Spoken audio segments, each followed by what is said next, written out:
Համաշխարհային անցկացվում է Հայաստանի Հանրապետության Սփյուռքի գործերի գլխավոր հանձնակատարի գրասենյակի նախաձեռնությամբ։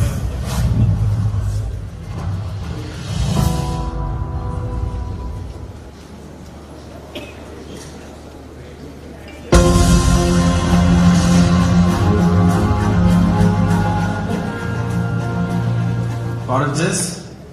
սիրելի այրնակիցներ, սիրելի հյուրեր, շատ ուրախ եմ ձեզ ողջունել մեր Համաշխարհային Հայկական Գագաթնաժողովի բովանդակային ծրագրի առաջին օրվան եւ շատ կարճ խոսքեր եմ ասելու, որովհետեւ երեք շատ ճառեր լսեցիք, հույսամ կարողացաք հանգստանալ միջոցառումից հետո։ Այսօր ունենք շատ հագեցած ծրագիր եւ ծրագրի մասին խոսելուց առաջ նշեմ, թե որոնք են մեր նախանշած ուղղությունները Գագաթնաժողովի հետ կապված։ Առաջինն է սահմանել առաջնահերթ ոլորտները, որոնք վերաբերում են Հայաստան-Սփյուռք հարաբերություններին, սահմանել հայկական պետության դերն ու պարտականությունները համաշխարհային հայկական Սփյուռքի նկատմամբ եւ հակառակը։ Երկրորդը սահմանել Հայաստան-Սփյուռք հարաբերությունների ճանապարհային քարտեզը։ Երրորդը ստեղծել եւ ինստիտուցիոնալացնել գործընթացներ եւ ծրագրեր, որոնց միջոցով պետությունը կարող է համագործակցել համաշխարհային հայկական Սփյուռքի հետ, իսկ Սփյուռքը կարող է համագործակցել պետության հետ։ Չորրորդը Հայաստանի Հանրապետության կառավարության կողմից ընդունվելիք Հայաստան-Սփյուռք ռազմավարության փաստաթղթի շրջանակներում ընդգծվել Գագաթնաժողովում ձեռք բերված առաջարկները, լուծումները եւ արդյունքները։ Այսօր, ինչպես արդեն ասեցի, ունենք շատ լավ ծրագիր, հագեցած երկու պանելային քննարկում, 3 breakout session, այսինքն առանձին նիստեր, եւ վերջում երեկոյան ժամը 6-ին առանձնազրույց Հայաստանի Հանրապետության արտաքին գործոց նախարար Արարատ Միրզոյանի հետ, ավելի, ինչպես անգլերեն ասում են, fireside chat format-ով։ Հուսամ, որ օգտակար կհամարեք այդ պանելային քննարկումները, նիստերը եւ սա մեզ ավելի մոտ կդերի մեր նշանակած նպատակներին։ Բայց մինչ մեր առաջին պանելային քննարկման մեկնարկը, ուզում եմ նաեւ հիշեցնել, որ այսօր մեզ են միացել մեր հույն եւ Կիպրոսի բարեկամները, որոնք մեր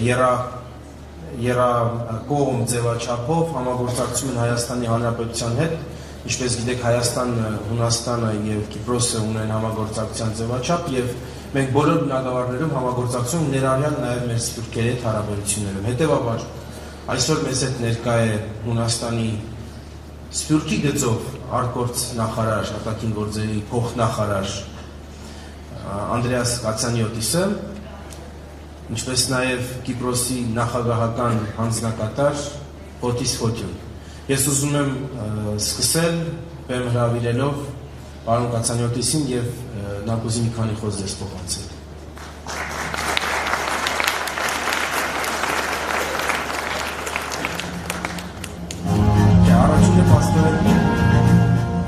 Առաջինը գալիս է Հունաստանի նախագահական հանձնակատար Ֆոտիս Ֆոտյուն։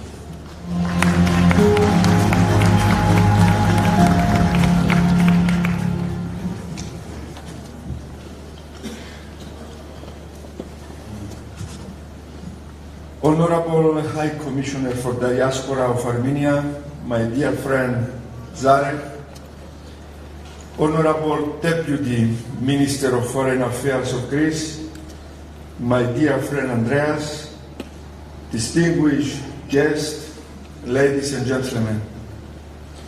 It is a true pleasure and a distinct honor to attend this year's Global Armenian Summit on Diaspora Issues, which is organized by the Office of the High Commissioner of Diaspora Affairs of the Republic of Armenia. This summit provides a unique opportunity for all participants to hold productive discussions and identify ways and means for discussing challenges and problems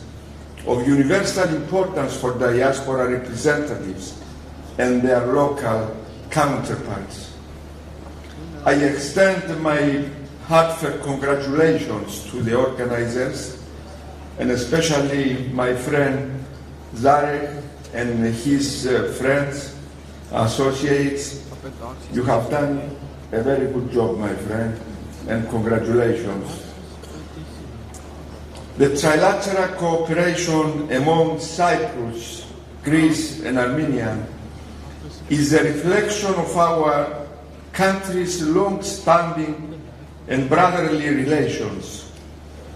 The tangible results of our cooperation always serve the benefit of the people of our countries and are encouraging us to seek further joint planning actions and strategies.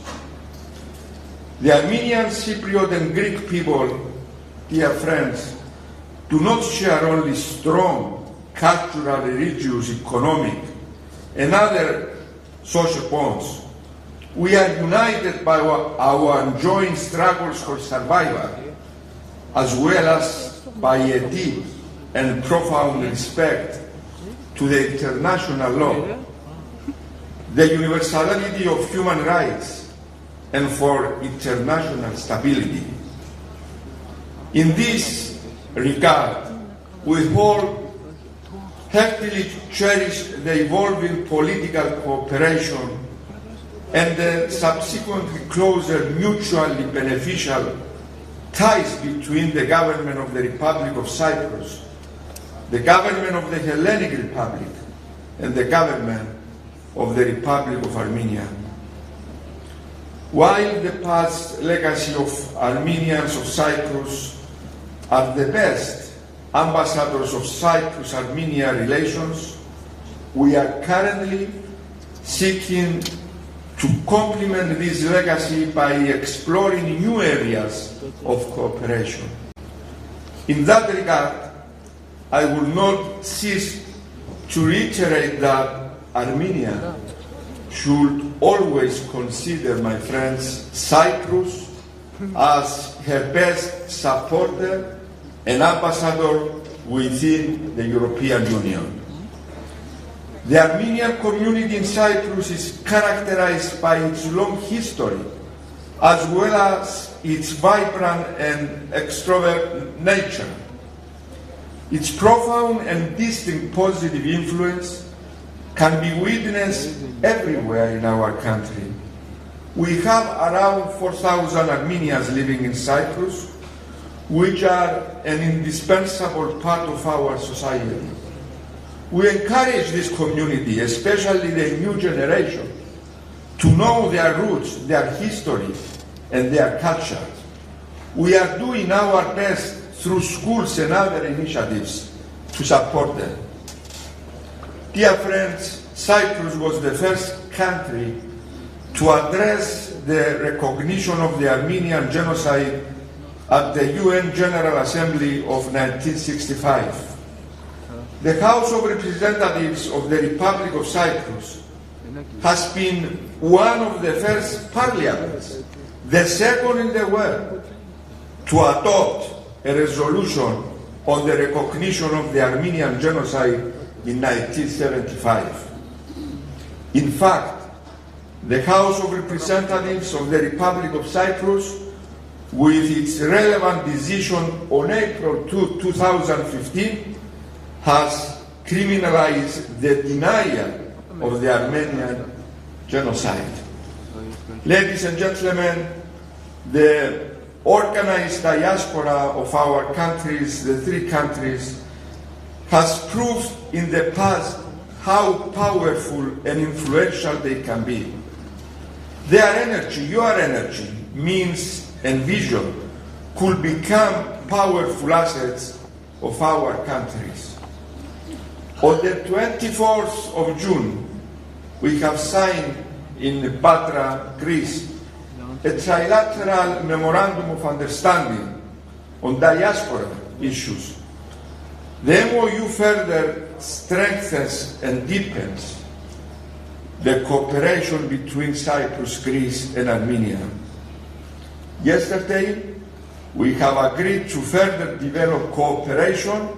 through the implementation of specific initiatives involving the diaspora with emphasis on youth, especially on youth. The new generation is the future, my friends, of our countries. Business and initiatives in France, UK, USA and Australia. It is widely known that our diaspora in the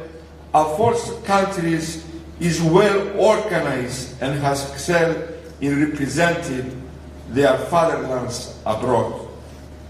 In the same context, I am looking forward to welcoming my counterparts, my friends Zarek and Andreas and their associates, to Cyprus next month for the photo exhibition dedicated to the three tragedies of the 20th century, namely the Turkish invasion in Cyprus in 1974, the genocide of the Greeks upon us in 1919, and the Armenian genocide 1915. We consider this a very important event, a very important initiative carrying powerful messages. Ladies and gentlemen, distinguished guests, Cyprus remains the only divided country in the European Union. It still suffers from the 1974 illegal Turkish invasion and the continued occupation of 1/3 of its territory. Since 1974, we are working hard to reach a settlement and reunite our island. The Cyprus issue is a priority one that currently remains on a profound stalemate due to the intransigent and provocative stance of occupying Turkey. Instead of working towards achieving a peace, Turkey, to the contrary, is launching threats aiming to destabilize our countries and broader region. Dear colleagues, dear friends, let our presence here today to send the important message of our joint determination to enhance our cooperation to the benefit of our countries and diasporas. Dear Zarek, thank you once again for the invitation and the hospitality. It has been, my friend, an honor and a pleasure for me to be here and participate in this very special event for diaspora here in Yerevan. You have one of the most vibrant diasporas all over the world, and you are very lucky, my friend. I wish you every success in the deliberations of your summit. Thank you very much.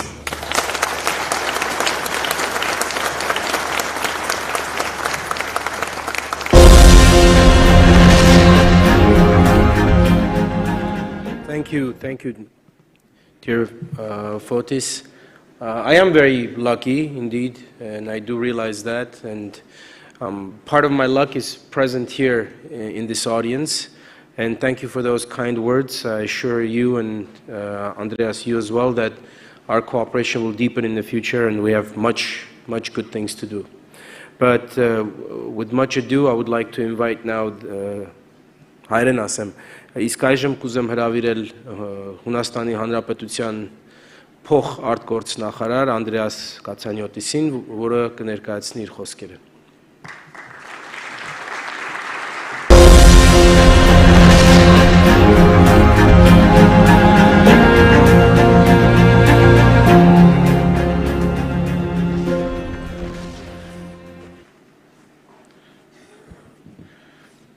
Your Excellency, High Commissioner for Diaspora Affairs, dear friend Zare, Your Excellency, Presidential Commissioner for Humanitarian Affairs and Overseas Cypriots, dear friend Foti, Your Excellencies, distinguished guests, dear friends, it's my great honor and pleasure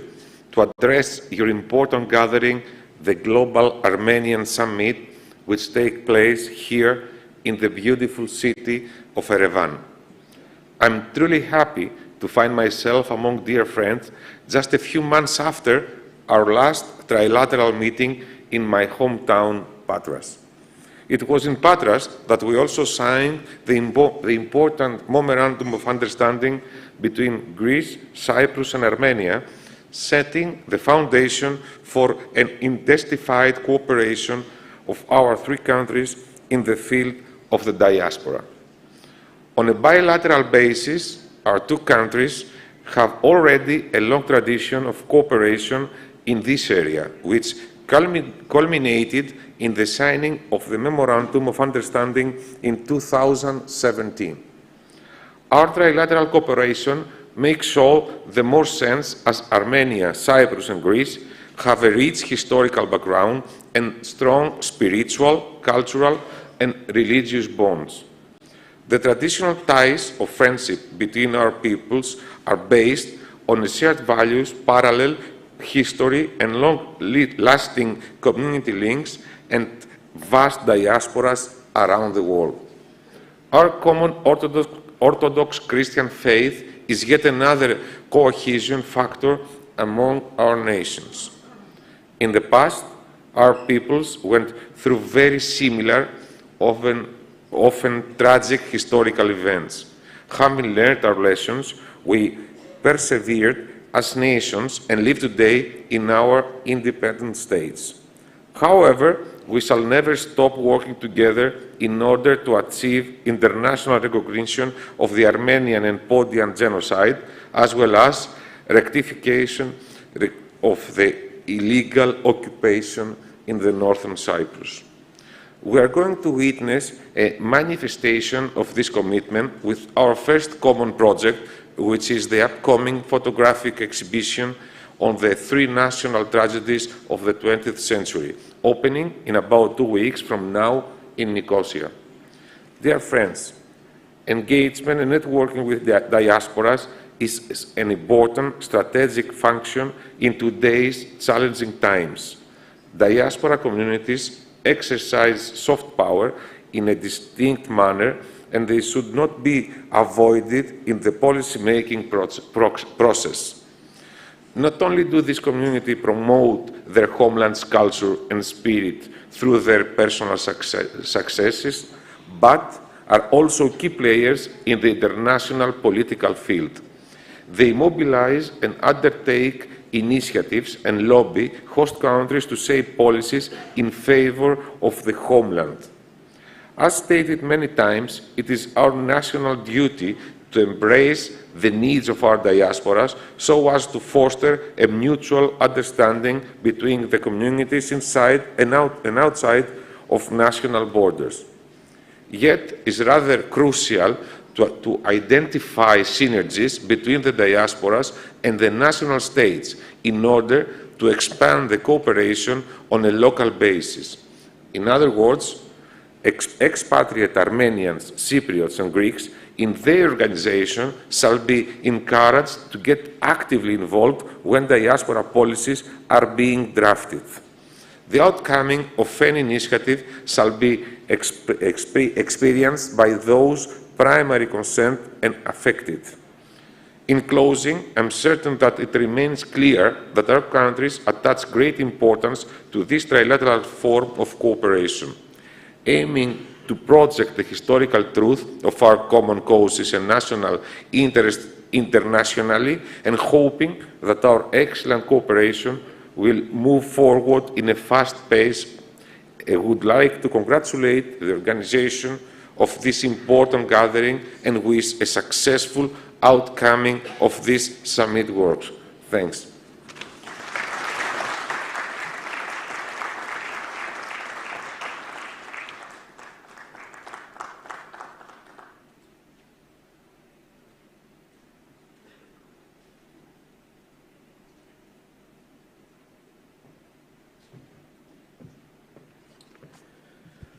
Շնորհակալություն, հարգելի Անդրեաս, ես էլ միանում եմ ձեր խոսքերին, որ այս առաջին ծրագիրը, որը կիրագործվի Կիպրոսում, զուտ առաջինն է եւ դեռ շատ աշխատանք ունենք իրար հետ անելու, ներառյալ մեր փորձն օգտագործելու մեկս մյուսիս Սփյուռքի հետ քաղաքականություն մշակելու հարցում։ Հիմա արդեն սկսենք մեր պանելային քննարկումները, առաջին պանելային քննարկումը կոչվում է «Ինչ ենք մենք կառուցում Հայաստան-Սփյուռք գործակցության լավագույն օրինակները» եւ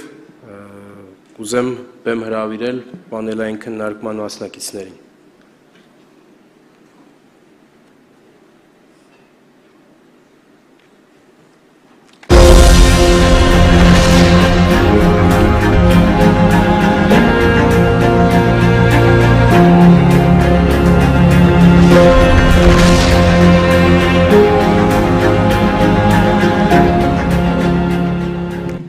Barry Lewis, and good morning to our friends from abroad.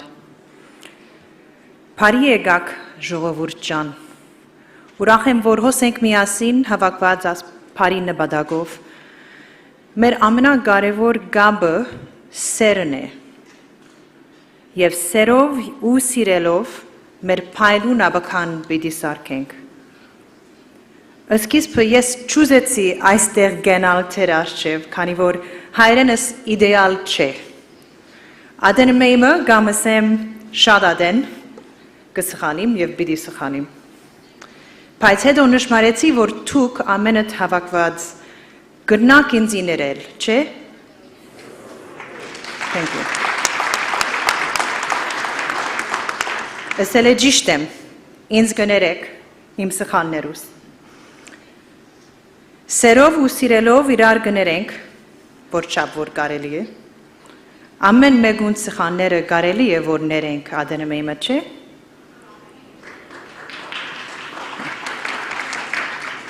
Այս իմաստով և այս նպատակով կշարունակենք և փայլուն աբական կսարքենք։ Այս 4 հյուրերը այսօր Արամ Փախչյանյան, Մարիլու Փափազյան, Արա Բարսամ ու Ռուբեն Վարդանյան, որ մեզ միանում է այսօր Արցախից Zoom կաբերով, շատ հայտնի, հատուկ ու հարգելի մարդ են։ Դարիներ է, որ ես իրենց և իրենց գործից հետևում եմ, ճիշտն ասած դարիներ է, որ իրենց սիրում եմ, թե հերվից, թե մոտից։ Շատ սիրով։ Չորսերնին հրաշալի գործեր դեսեր են, միլիոնավոր մարդ օգնել են,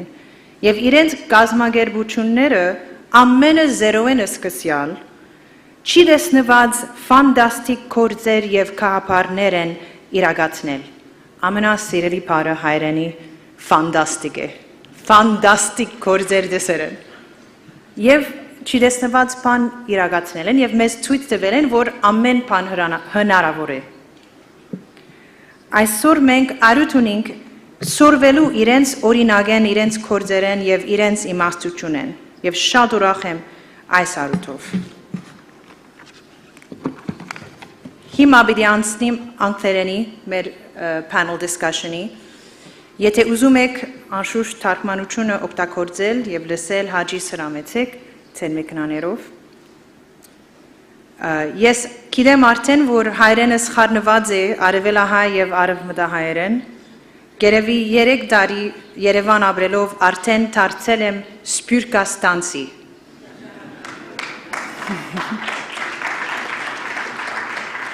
Հույսով եմ, որ այս համաժողովեն վերջ 3 օր անց դուք ամենդ սփյուռքաստանցի կդառնաք։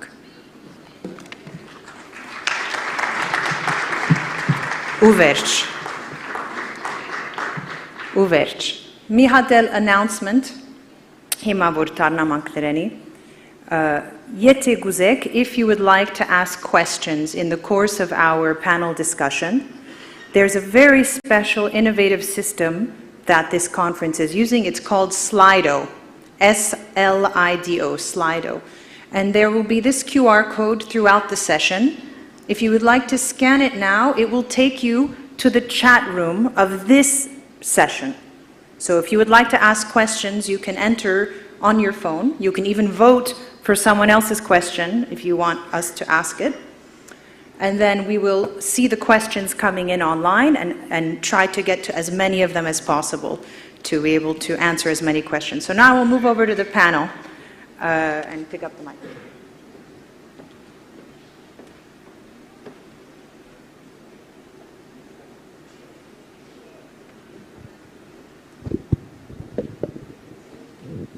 Hello. Ruben, are you able to hear us? Yes. Terrific, terrific. So now you know all the ground rules, everybody. You want to ask a question, we have Slido, and we have these 4 terrific guests with us today to talk about what they have built. And I'll give you each, of course, a formal introduction. Aram Pakhchanyan, Chairman of the Board of the IPE Educational Foundation. Marilu Papazian, CEO of the TUMO Center for Creative Technologies. Ara Barsam, Global Executive Director of the Children of Armenia Fund, and Ruben Vardanyan, who alongside being a well-known public and political figure, is very well known to us as the co-founder of the IDEA Foundation and its many initiatives. So let us begin. I've asked our panelists to reflect on some questions that we're going to start with today. So we'll hear from each of them on those themes, and then we will combine some of what they've learned along the way. So all of you have built extraordinary institutions, organizations in this country, transformative organizations in this country. And we want to hear about that. So Aram, let's start with you. How would you describe what you're building and what you wanted to achieve in this country? In 2 or 3 sentences, what is it exactly that you want to change? Well, of course, when you start thinking about what you want to change, you immediately go beyond just first answer. You say, well, what I want to change? I want to change education. Education is not well developed in Armenia. But then you ask your next question, why you want to change the education? And then the answer comes like, probably we want future generations to be better fit for the 21st century, still carry and improve upon ability to express their identity and have knowledge and skills that will make them successful, and through that their country successful. But then the next question is why? And you keep going like, well, what we want to carry into the 21st century from what we have as a legacy, and what kind of things will help them to become successful, and what that success is and how it is measured. So without answering those questions, you can't really build education. So, well, the pragmatic answer I'll give to you, and I don't know why I speak English. I could actually speak Armenian. Let me switch to Armenian. It's going to be better for most of the people here. Պարզ պրագմատիկ պատասխանը, որ կարող եմ տալ, դա այն է, որ IB նպատակը եւ առաքելությունը ձևավորել պատասխանատու սերունդներ ինքնության զգացումով, որոնք կստանձնեն Հայաստանի ապագայի ստեղծելը, իրագործելը եւ այդ պատասխանատվությունը երկրի ապագայի համար։ Բայց ինչպես ասացի, դա մի քիչ ավելի բարդ է։ Եվ երբ որ դու խոսում ես վեհ բաների մասին, դու պետք է հստակ հասկանաս ինչն է քո արածը։ Լավ, շատ լավ գեղեցիկ խոսում ես, եղբայր, բայց ինչ ես դու անում։ Այդ անելու տեսակետից ամենաբարդը դա որոշելն է քո արածը ինչ չափանիշների պիտի համապատասխանի, ինչպես պիտի արվի, ինչ ճանապարհով դա պիտի անես, որտեղ ես գտնում այն մարդկանց, որոնք կմիանան եւ քո հետ համատեղ դա կանեն, որտեղ մի մարդ երբեք չի անի նման բան, անգամ 10 մարդ երբեք չանի նման բան։ Ու այդ եթե մենք հիմա խոսում ենք թե ինչ ենք մենք կառուցել, երևի ամենակարևոր բանը որ մենք կառուցել ենք անգամ դպրոցը չի։ Այն համայնքն է, որը կանգնած է դպրոցի հետևում եւ կանգնած կլինի շատ այլ բաների հետևում, որ մենք ստեղծում ենք։ How did you decide this was your thing to build? What were the biggest challenges and personal sacrifices to make it happen? And what does it take to build at this particular time in Armenian history? What are the specific qualities? Դե անձամբ ես իվ շատերը ով նման բաներ են ստեղծում, այստեղ նստած բոլոր մարդիկ երևի պարտադիր կյանքի որոշում են կայացրել։ Դու չես կարող ստեղծել մի բան Հայաստանում եւ որևէ տեղ, եթե դու չկայացնես կյանքի որոշում, իսկ դա նշանակում է, որ ոչ թե դու մի բան ստանում ես, որտեղ ստանալը դեռ ապագայում կլինի, այլ դու կորցնում ես։ Դու շատ բաներից հրաժարվում ես եւ գնում ես մի ճանապարհով, որը շատ բարդ ճանապարհ է, կարող է քեզ բերել տարբեր տեղեր եւ պարտադիր չի որ բերի հաջողության։ Եվ այդ քայլը կատարելը դա մի սովորաբար իմ պարագայում դա շատ պարզ էր։ Ես ունեի շատ հաջողած բիզնես միջավայրում կարիերա, ես մեծ ընկերության փոխնախագահ էի, ունեի բազմաթիվ ձեռքբերումներ եւ հարուստ էի։ Ես այդ ամենը հանձնեցի ուրեմն այլ մարդկանց եւ եկա Հայաստան, որպեսզի ղեկավարեմ դպրոցը եւ ես դպրոցը ղեկավարելու ոչ մի փորձ չունեի։ Եւ ես չգիտես ինչու համոզված եի, որ դա ինձ մոտ կստացվի։ Եթե հիմա ետ եմ նայում, թե ինչ արեցի այն ժամանակ, ճիշտ ասած, ահավոր ամոթ եմ զգում, որտեղ ես շատ վատ ղեկավար էի։ Բայց այդ պահին երևի թե մենք ավելի լավին չգտանք։ Գտանք ինձ եւ ես եկա սկսեցի այդ գործը առաջ տանել։ Եվ պիտի լինի իմ խորը համոզմունքով մի պահ, երբ որ դու հասկանում ես, որ դու այդ բանի վրայով պետք է թռնես, այդ անդունդի վրայով, եւ չգիտես այնտեղ քեզ ինչ է սպասում։ Եվ հաստատ լավ բաներ չեն սպասում սկզբից։ Հաստատ դժվար է լինելու, հաստատ ինչ-որ բան չի գնալու ինչպես ուզում ես։ Հաստատ դու չես կարողանալու շատ բաներ անել, որ դու երազում ես, որ արագ կստացվեն։ Բայց իմ պարագայում ստացվեց, բայց դարձել ես նույն բանը կրկնեմ, ստացվեց ոչ թե որտեվ ես լավն էի, կամ մեզանից որևէ մեկը լավն էր, այլ դարձար որտեվ մենք շատ էինք եւ մենք բոլորս նվիրված էինք մեր գործին։ Եվ որ տարին էր, what year was it? 14 թվականին, 8 տարի առաջ։ And you told me in our interview preparation, you came in 2014 because you felt Armenia was in trouble in a way. There was a moral drive for you. Հայաստանը տարբեր պահերին տարբեր մարտահրավերների առջև էր եւ այդ բոլոր մարտահրավերները շատ վտանգավոր էին։ Մենք հիմա զգում ենք անմիջական վտանգ, մեր մաշկի վրա ենք զգում արդեն այդ հրթիռների հարվածները, բայց այն ժամանակ էր, երբ որ ասենք 2006 թվականին մենք հիմնեցինք այդ հիմնադրամը, մեր պատկերացումը թե ինչ է կատարում Հայաստանում շատ կարճ կարելի է կոչել արհավիրք, որովհետեւ կրթության վիճակը այնպիսին էր, որ մենք նայելով այդ ամենին հասկացանք, որ Հայաստան ապագա չունի։ Եթե մի բան չփոխվի, այս երկիրը ուղղակի ապագա չունի, դա նշանակում է վաղ թե ուշ այն կործանվելու է։ Հիմա վաղ թե ուշի հարցն էր, այն ժամանակ մենք սխալ էինք գնահատում, այն ժամանակ մենք պատկերացնում ենք, որ մեր գոյաբանական անմիջական վտանգները կլինեն մոտ 30 տարի հետո, մենք սխալվեցինք, դրանք սկսեցին 15 տարի հետո եւ արդեն դարձան մեզ համար շատ սուր։ Եթե մենք մի քիչ ավելի շուտ սկսեինք եւ շատ ավելի մեծ ջան գործադրեինք այն ուղղությամբ, ինչ մենք արեցինք եւ ոչ միայն մենք երևի այս խնդրի առջեւ այսօր չէինք կանգնի։ Այնպես որ այդ առումով այո, այդ զգացողությունը, որ մենք արհավիրքում ենք գտնվում, կար եւ մնում է։ Եվ երևի թե կմնա այնքան, որքան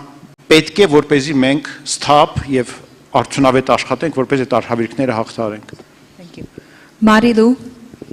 you have been building TUMO for 12 years, all over Armenia and now in Berlin, in Germany, soon all over the world, 16 places around the world already. How did you know this was your project, your thing to build, and what are you trying to do with it? What are you trying to transform? Sincerely, I didn't know. You start something, you start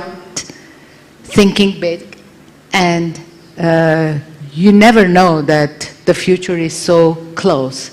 and you build on it, and suddenly you realize that it's becoming big and quite powerful. It has been a long journey, yes, but looking back, it feels like a few minutes, and there is so much more to do still. Definitely, yeah. What are you most proud of when you look back on 12 years? I'm most proud of my students. That's the nicest thing. When you look at their eyes and you see that fire, that the energy, the positive outlook, that's the thing that makes us most proud of them and gives us hope and strength. And what has it done for them? What does TUMO do for these kids? What do we do? Our mission is to empower them, to give them the strength to develop their country and to be very strong and to be very positive. But at the same time, we have a mission, a different mission, which might be surprising to all of you. We know that Armenians are innovative, and we believe that we can create and innovate a future in learning. And we want to make that our mission, to be a global player in EdTech. So that's part of our mission too.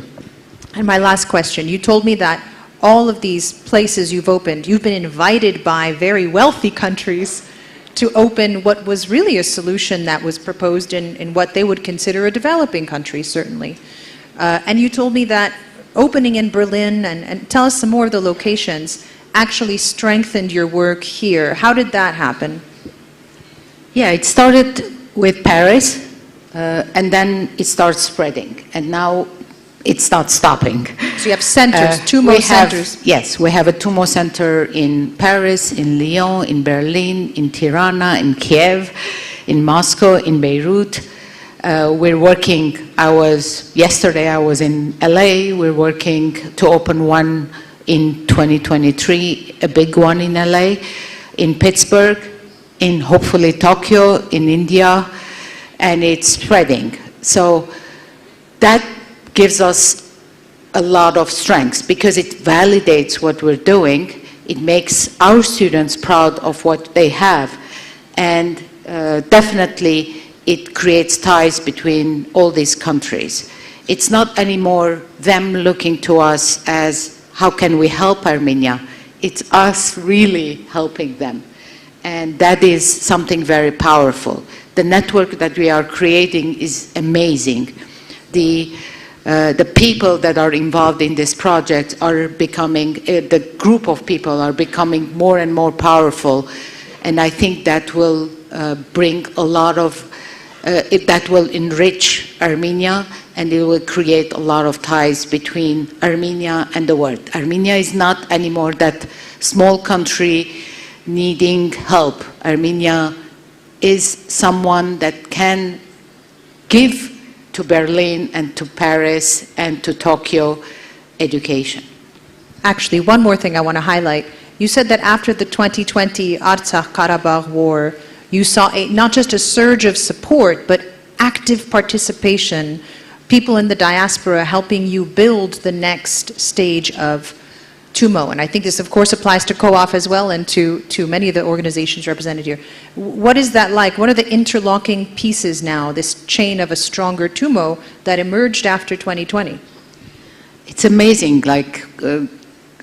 every organization like us will do fundraising, and we do fundraising, but it all started with them coming to us saying, we want to help, we want to be part of this organization, we want to support you, we want to validate this. And the respect, the support has been tremendous, and we're very, very grateful to all our supporters, not only with funding, but also to stay all the time with us, to advise us, to help us, to take this journey with us, because we're building the next generation of Armenians. And that is the most important and the most powerful thing you can ever think of. It sounds like building our shared future. Yes, definitely. And as I said, the future is very close. And it's very important to create a future with these Armenians, not based on superficial sense of nationalism. We need to go deep. We need to empower them. We need to make them proud of what they have, to feel them responsible, and to cherish what they have. We have something unbelievable that we need to keep and to to develop and to make it stronger. And with them, I'm pretty sure we'll be able to.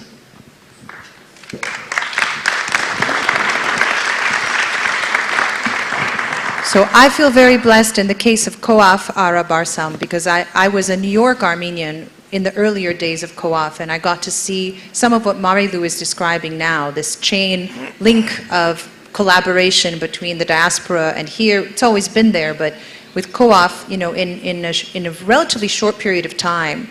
you and your colleagues have built an incredible organization doing transformative work in Lori province and now scaling to 5 additional provinces across Armenia. Correct. Can you tell us a bit what you're building and what you're aiming to transform? Thank you for having me, Laura. Thank you for allowing me to speak on behalf of COAF. I'd say at the heart of what we're building, at the very heart of what we want to achieve, we want to build citizens of Armenia, we want to build citizens, Ruben, of Artsakh, and we want to build citizens of the world. And I think I say this as someone who's from the diaspora, and growing up, the emphasis was very much on preservation. Okay, preservation of language, preservation of identity, preservation of religion.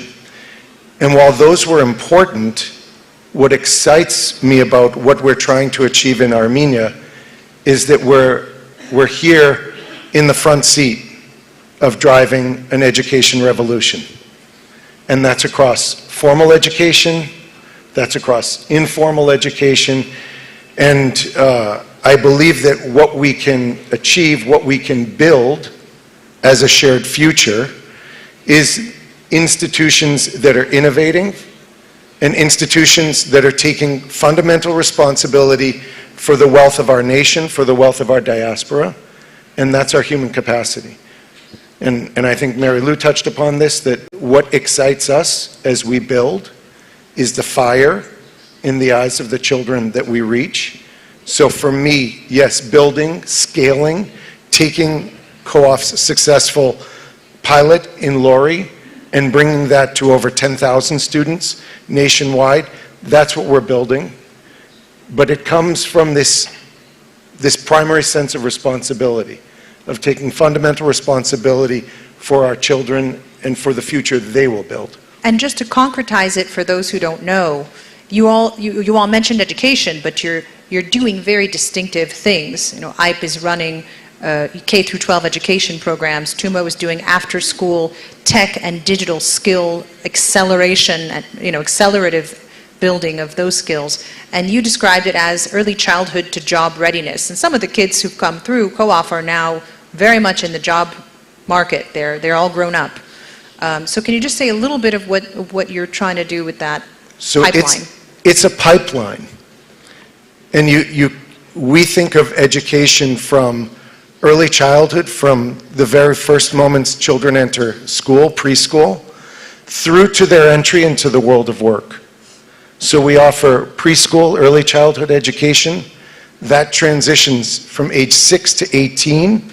into our COAF Smart Center programs, after school programs. And then from there, we have, thanks to a diasporan supporter, one of, if not the largest, one of the largest privately endowed scholarship funds, where hundreds of Armenian youth are studying in higher education. And then we provide career guidance and mentorship right into the world of work, into the world of IT, into the world of hospitality industry, into the world of agriculture, some of the largest drivers of GDP. So I asked you what is the biggest challenge, and you told me it's that we don't have the luxury of time, we don't have the luxury to be relaxed about this, and yet it takes time to build things. These are generational projects. So how do you square away that balance? And also you moved here with the sense that you have a moral imperative that this country is facing steep challenges like Aram, and you moved here after the 2020 war. So you really mobilized into this feeling. How do you balance that short-term, long-term pressure? Well, first let me step back. I did move here, and there was a moral imperative for me to come to Armenia. The mission of co-op is to serve youth, to serve vulnerable, and to serve underserved populations, particularly in rural communities. There is no future for Armenia without strong,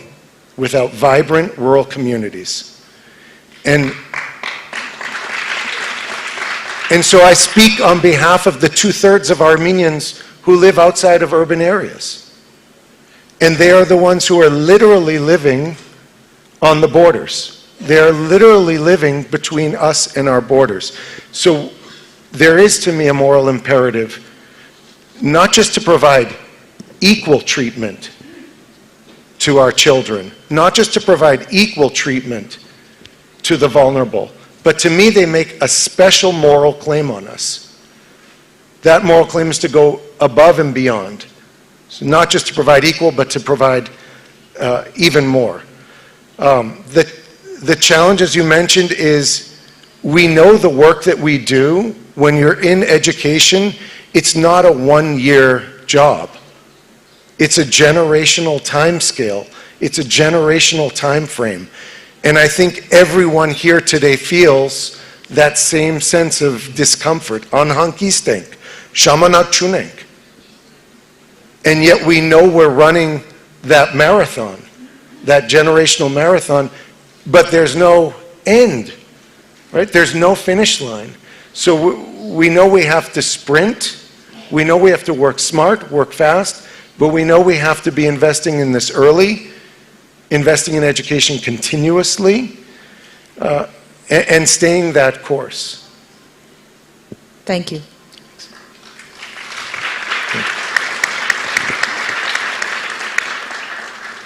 Ruben, there is so much to ask you that I don't know where to start. But I will say, since I had the chance to meet you as a young university grad 20 years ago, the things that you have built are incredibly inspiring. From Wings of Datev to Ameria Bank to UWC to new institutions, Leadership Academy here. I'd love you to start by reflecting on that, how you knew what to build when, what were the challenges, excuse me, what were the challenges, and what have you learned by doing that you can share with us? Առաջինը ուզում եմ բոլորին ողջունեմ Արցախից, Ստեփանագերտից եւ հույսով եմ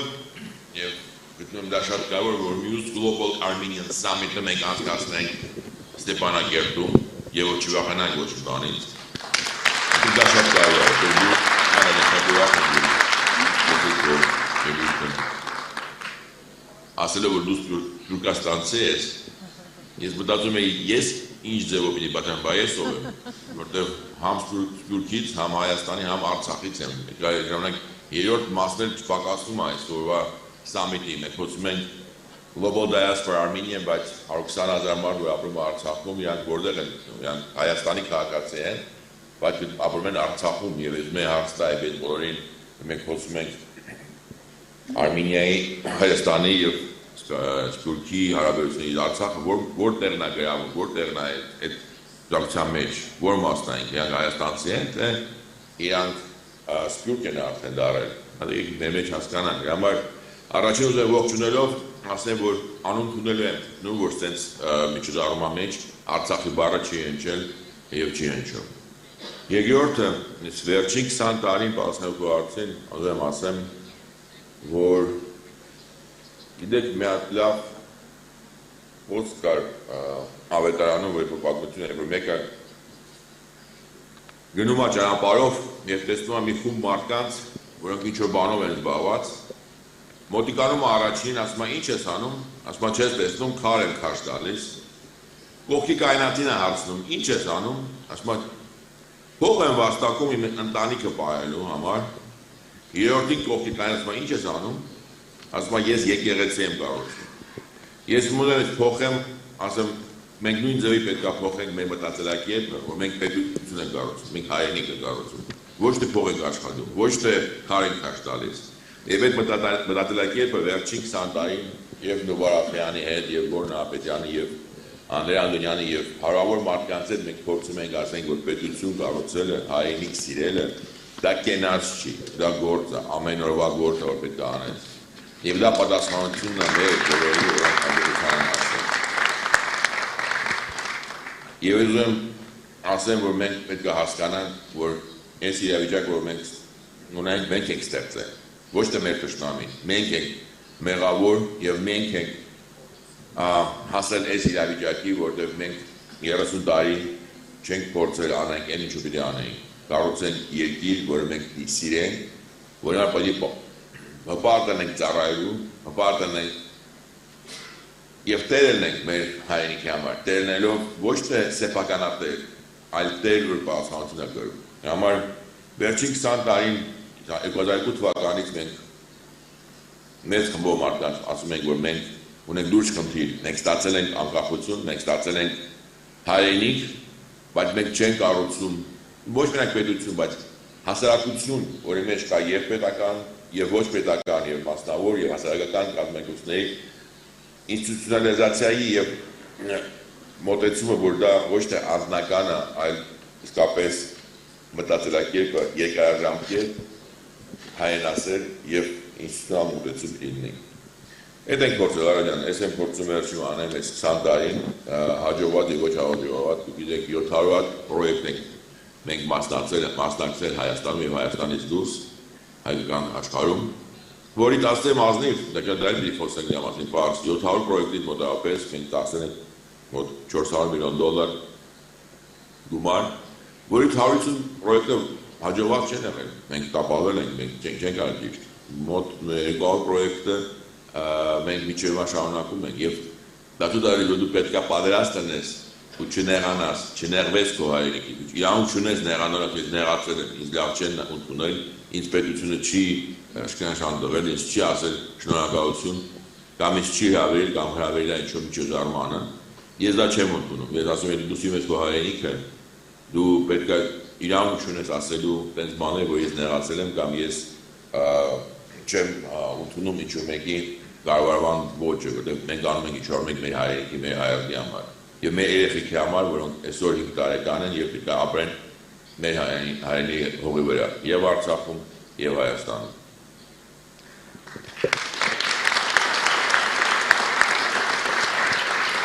What are some of the challenges that come with building this anything, but certainly at this scale and this frequency, the things that you've built? What are the challenges, the sacrifices, the personal toll? And again, how does that translate into advice for those who are starting down this path now?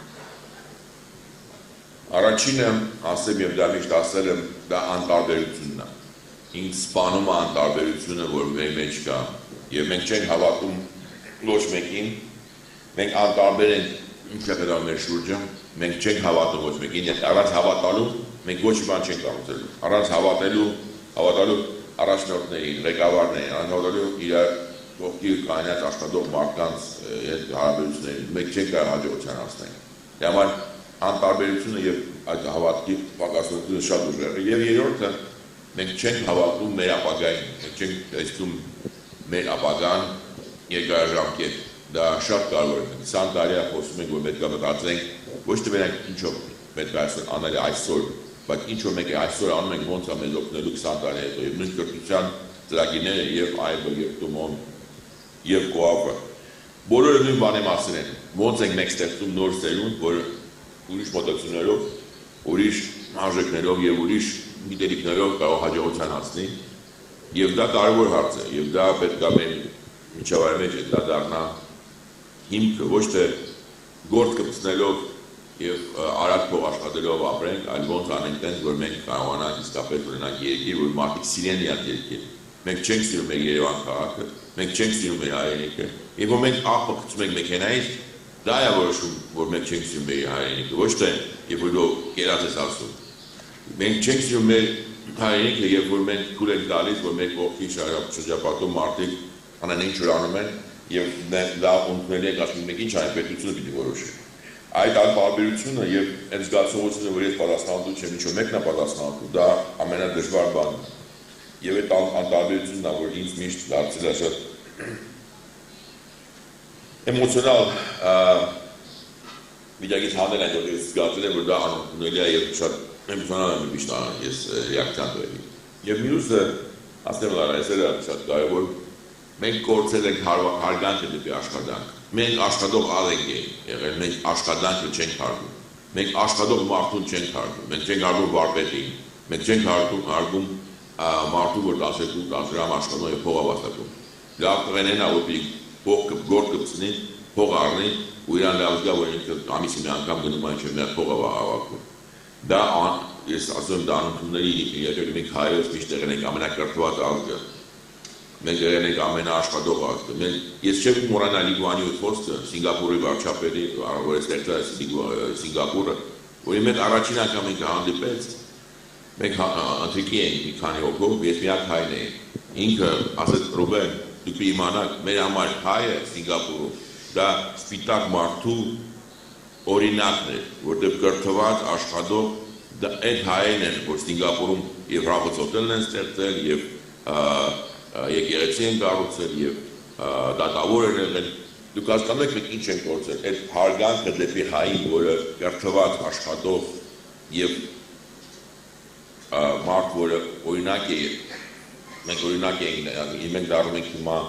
մարդիկ, որոնց նայում են ուրիշ ազգերը, ասում են, ինչ է կատարում, ինչ է կան։ Դա համար այդ հարգանքը դեպի գիտելիքը, հարգանքը դեպի աշխատանքը, հարգանքը դեպի ավանդույթները, արժեքները, երեք բառը ամոթը մոռացել ենք, որ ասում են ամոթը, ես 17 տարեկան դուրս եմ եկել Երևանից, մեր ժամանակ անընդունելի էր, որ տղամարդիկ ուշունց տային կանանց մոտ։ Իսկ հիմա մենք հանգիստ լսում ենք ոնց այդ ուշունցները հնչում եւ դա ոչ մեկի ոչ ման չի գաստացնում չի դալիս։ Համար կողմից ամենամեծ թշնամին մեր մեջ անստաց։ Մեր արժեքների կապալումը բերել է որտեղ մենք ստենք այսօր։ So I'm going to now alternate between my own questions and the questions that are coming from the audience through slido.com. And one of the first questions is for you. Mr. Ruben Vardanyan, how do you see the future of diaspora-Artsakh relations? What are the challenges and what are the solutions? Շնորհակալություն հարցի համար, դուք գիտեք ես որոշումը կայացրել եմ սեպտեմբերին եւ հրապարակվել եմ Արցախ, բայց եթե դուք հետևում եք իմ գերութներին, դուք գիտեք ես առաջին անգամ ասել եմ, որ դա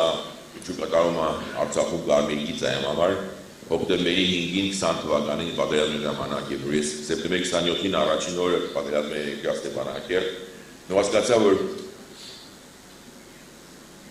ինչ է կատարում, ուր ենք մենք գնում եւ ինչ անելու Ես հասկացա, որ ես որպես հայ իրավունք ունեմ կողքից նայեմ ինչ կստացվի, որտեղ ցավոք սրտի մենք ունենք մոտեցում, որը կոչվում է մի քանի մարդ շնորհավորում են, որ ես պաշտոն եմ ստանալու, ասում եմ դուք իսկապես ուզում եք շնորհավորել, դա կամ դուք ձև եք անում, կամ դուք չեք հասկանում ինչի մասին, որ մենք ունենք Սարդարապատ, մենք ունենք իրավիճակ, որ ճգնաժամը, որ մարդիկ կարող են գործեն իրաց հայրենիքը, մենք գործենք Արցախը, եւ մարդիկ խոսում են պաշտոնի մասին ելնոց Եվ երեք մարդիկ այս ասում են, Ռոբեն, մենք քո բալերշիկն ենք, ասում են, կներեք, ես ոչ ֆուտբոլիստ եմ, ոչ գլադիատոր եմ, իմ բալերշիկ կրնեք, եւ որ դուք ինձ նայեք ստատուտը չի ստացվում։ Մենք մասնիկ այս ասում են, եւ մենք շատ ենք դրոք այդ բանը, ինչով քեզ օգնեն, ասում ես երեխա չեմ, եւ ես տարիքով մարդ չեմ, որ ես ինձ օգնեք, եկեք մեր կողքը կայնենք։ Դա ամենակարևորն է, այդ անտարբերքի մոտեցումը, որ Ինչու մեկ ինչու բան պիտի անի, իրանքի կողքից կնայեն կողքնեն ամենալավագույն դեպքում կամ իրանք էմոցիոնալ կքննարկեն նստած Մոսկվայում կամ Փարիզում կամ չգիտեմ Լոնդոնում ինչ վատ է, ինչ է կատարում, դա անընդունել է։ Մենք ունենք Սարդարապատ, եթե դες որովին ուզում եմ ասեմ, որ դուք ինձ լսեք Ստեփանակերտից։ Մենք ունենք ճգնաժամ 922 օր մնացել մեզ։ Եթե ամենալավագույն դեպքում, եթե մենք ոչ մի բան չանենք, մենք Արցախը կորցնելու ենք։ Ես անընդունել եմ գտնում մարդկանց, որ ասում եմ ոչ բան չեն կարող անել։ Դու որպես քաղաքական գործիչ կարող ես անել։ Դու որպես, չգիտեմ, պետական հիմնարկի աշխատող կարող ես, բայց որպես հայ, որպես մարդիկ որ ասում եմ ոչ բան չեն կարող անել, եւ այդ 115,000 մարդ այստեղ ապրում, որոնք 30,000 երիտասարդ երեխաներ են, որոնք պիտի զգան, որ իրանք մենակ չէ, որ պիտի զգան, որ իրանք չեն թողել մոռացվել, որտեղ գիտեք ուժ չունեն։ Մեր մոտ հայերական պատերազմ է, ես ձեզ ուզում ասեմ Դուք չգիտեմ եկել եք Երևանում ինչ եք տեսնում, ոնց եք քննարկում։ Մենք ունենք հայնական պատերազմ, կամ դուք դա հասկանալու եք, կամ չեք հասկանալու, որ մեր 115,000 հայաստանցի, հայեր,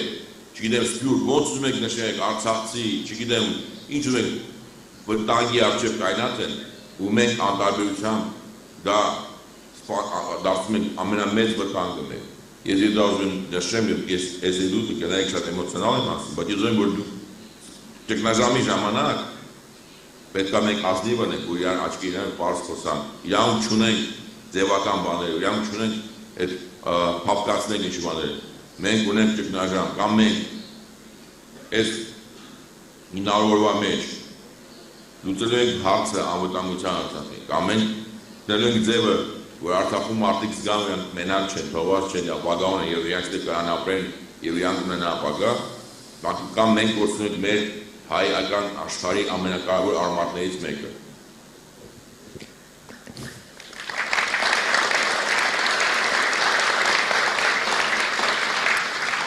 So 2 questions came in that specifically address TUMO and IPE, and I think give an opportunity to think about the scaling question we asked earlier. I'll combine the 2 questions. So to Aram, being the founder of a private school, what are some of the things you do to impact or drive system change? What distinguishes your school from the rest, and how do the programs offered create a better and stronger Armenia? And similarly, a similar question for both IPE and TUMO. During these 10 years, how does your work become a benchmark for Armenia and the diaspora? Why hasn't it, or how could it be, etc.? So let's start with Aram and then Marilu. Երբ որ մենք նախաձեռնում էինք դպրոցի կառուցումը, այբ դպրոցի կառուցումը, մենք հստակ գիտեինք, որ մենք ուղղակի դպրոց չենք կառուցում։ Մեր երազանքը դպրոցը փակելն է, ոչ թե պահելը։ Մեր երազանքն այն է, որպեսզի Հայաստանում այնքան այբի նման դպրոցներ լինել, որ այդ դպրոցը այդ ձևով շարունակելը դառնա անիմաստ, մենք ուղղակի կնվիրենք այդ դպրոցը պետությանն եւ դպրոցը կշարունակի կառավարվել արդեն որպես պետական համակարգի մաս, որովհետեւ բոլոր նման դպրոցները արդեն բավականին բարձր որակի կլինեն։ Մեր ջանքերը եւ ասեմ այստեղ մի կարևոր միտք, որ ուզում եմ անպայման ասել, որ կա մի քանի նախադրյալ, մի քանի հենասյուն ցանկացած նախագծի Հայաստանում, որը կկայանա։ Եվ 5-ը ես արագ նշեմ, մեկը դա, որ Ռուբենն է դրա մասին խոսեց, պետք է բացարձակ վստահություն լինի։ Մի քայլ անես, որ սասանի վստահությունը ու դու կկորցնես եւ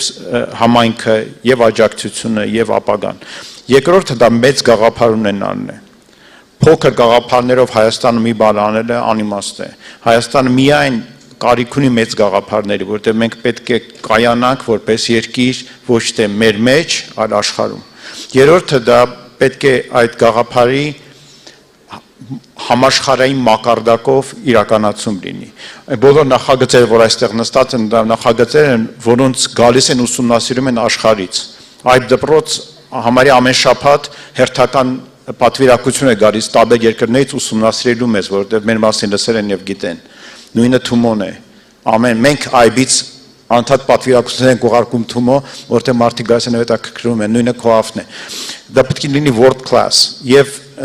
պիտի լինի բնականաբար կայուն եւ շարունակական եւ վերջապես պետք է ունենա աջակիցների համայնք։ Այս 5 գաղափարները մենք ուզում ասել, որ մեր ազդեցությունը Հայաստանի կրթության վրա կայանում է ոչ միայն նրանում, որ մենք կարողացանք աշխարհի լավագույն կենտրոնների հետ, Քեմբրիջի համալսարանի հետ, Լոնդոնի համալսարան քոլեջի հետ մշակել համաշխարհային մակարդակի ուսումնական ծրագիր, որի արդյունքները ընդունել են ամբողջ աշխարհում։ Մեր երեխաները ավարտելով դպրոցը, հանձնելով քննությունները հայերեն, կարողանում են ընդունվել աշխարհի բազմաթիվ համալսարաններ, ավելի քան 200 համալսարան աշխարհում արդեն իսկ ճանաչում են մեր դպրոցի ավարտական քննությունը, եւ դա շարունակական գործ է։ Մենք հիմա այս ծրագիրը պատրաստ ենք իրականացնել Հայաստանի ցանկացած դպրոցում։ Ցավոք սրտի այդ նախաձեռնությունը, այդ նախագիծը, որը կար մինչև 18 թվական, կասեցվեց եւ այն հնարավորությունը, որ մենք կարող ենք տալ Հայաստանի բոլոր դպրոցներին, մնաց դեռ այսպիսի վիճակում, որ միայն այդ դպրոցում է իրականացում, սակայն միևնույն է, համակարգային ազդեցությունը, որ մենք ունենք, շատ մեծ է։ տարբեր աջակցողական մեխանիզմներով մենք դա անում ենք, բայց եւս մի բան կարևոր բան կա, որ իմ կարծիքով արեց այբը եւ կարծում եմ, որ դա օրինակ ծառայեց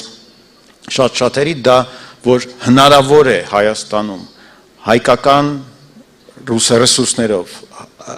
Հայաստանում մեծացած, Հայաստանում կայացած մարդկանց շնորհիվ ստեղծել համաշխարհային մակարդակի նախագիծ, պրոյեկտ կրթական ոլորտում այն աստիճանի, այն որակի, որը կձգի, կոգևորի աշխարհում տարբեր նման նախագծեր, եւ դա մենք կարողացանք անել։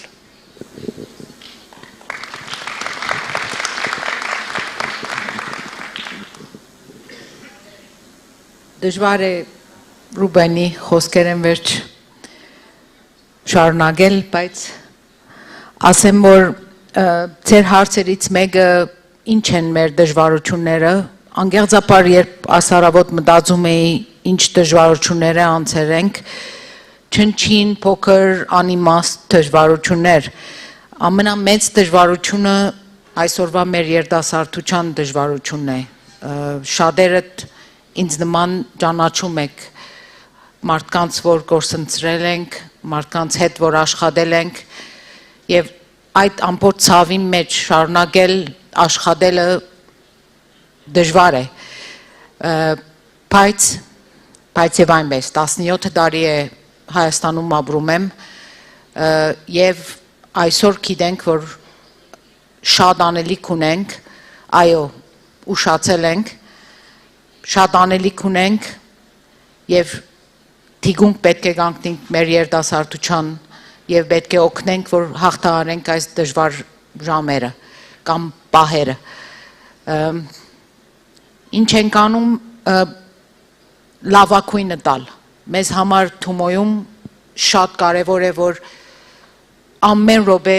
կասկածի տակ թնել, որ արդյոք լավակույնը արեցինք, արդյոք բավարար է, արդյոք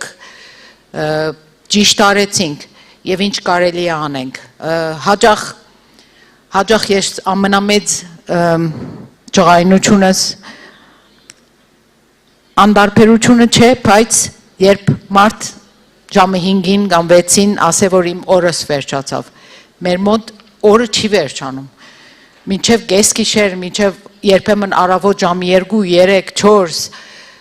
անընդհատ աշխատում ենք, այդ զգացումը, որ արդյոք լավակույնը արեցինք մեր երիտասարդության համար, իսկապես ամենակարևոր բանն է, թիկուն կանգնել եւ տալ եւ օրինակ դառնալ, որբեսի իրենք կարողանան շարունակել։ Պետք է մեծ մտածենք, ինչպես Արամը ասեց, մեծ մտածենք եւ արագ մտածենք եւ շատ երկարաժամկետ մտածենք։ Անընդհատ այդ պայքարի մեջ ենք եւ այդ ենք փորձում անել։ Հույսով եմ, որ մի քիչ հաջողում ենք եւ հույսով եմ, որ սերունդներ կպատրաստենք, որոնք այս աշխատանքը կշարունակեն։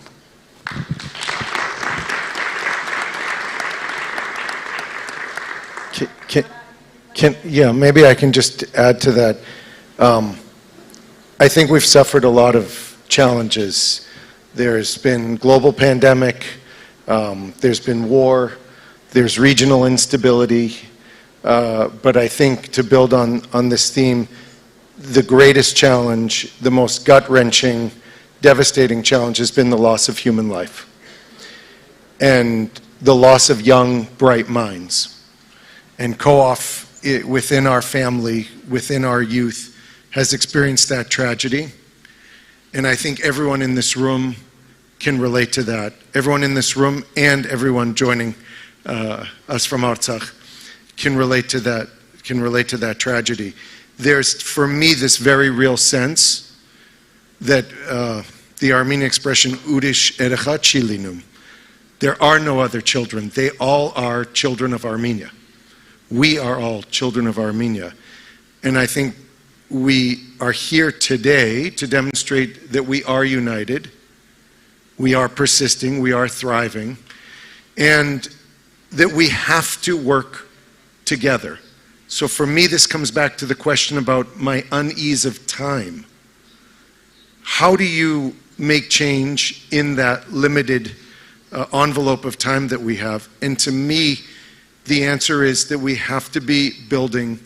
partnerships. We have to be working together. So in the case of Artsakh, as Ruben knows, COAF is investing in early childhood education. We're investing in providing psychological support, social support to families and children there. In the case of Tumo, COAF and Tumo are applying together for funding from the European Union to ensure connectivity to underserved rural areas. And I think Internet connectivity. Internet connectivity? Internet connectivity. Digital connectivity to areas now that are currently unserved. And we're doing that in partnership with the European Investment Bank, bringing new donors, new lenders to Armenia. And as COAF embarks upon its own formal education, its own school, we're reaching out to Aram to build on the lessons of what he's been undertaking, what he's been building. So to me, our challenges are formidable. They're always going to be there. The response has to be one of collaboration, one of unity, and I think this panel here is evidence that we are reaching out, we are working together.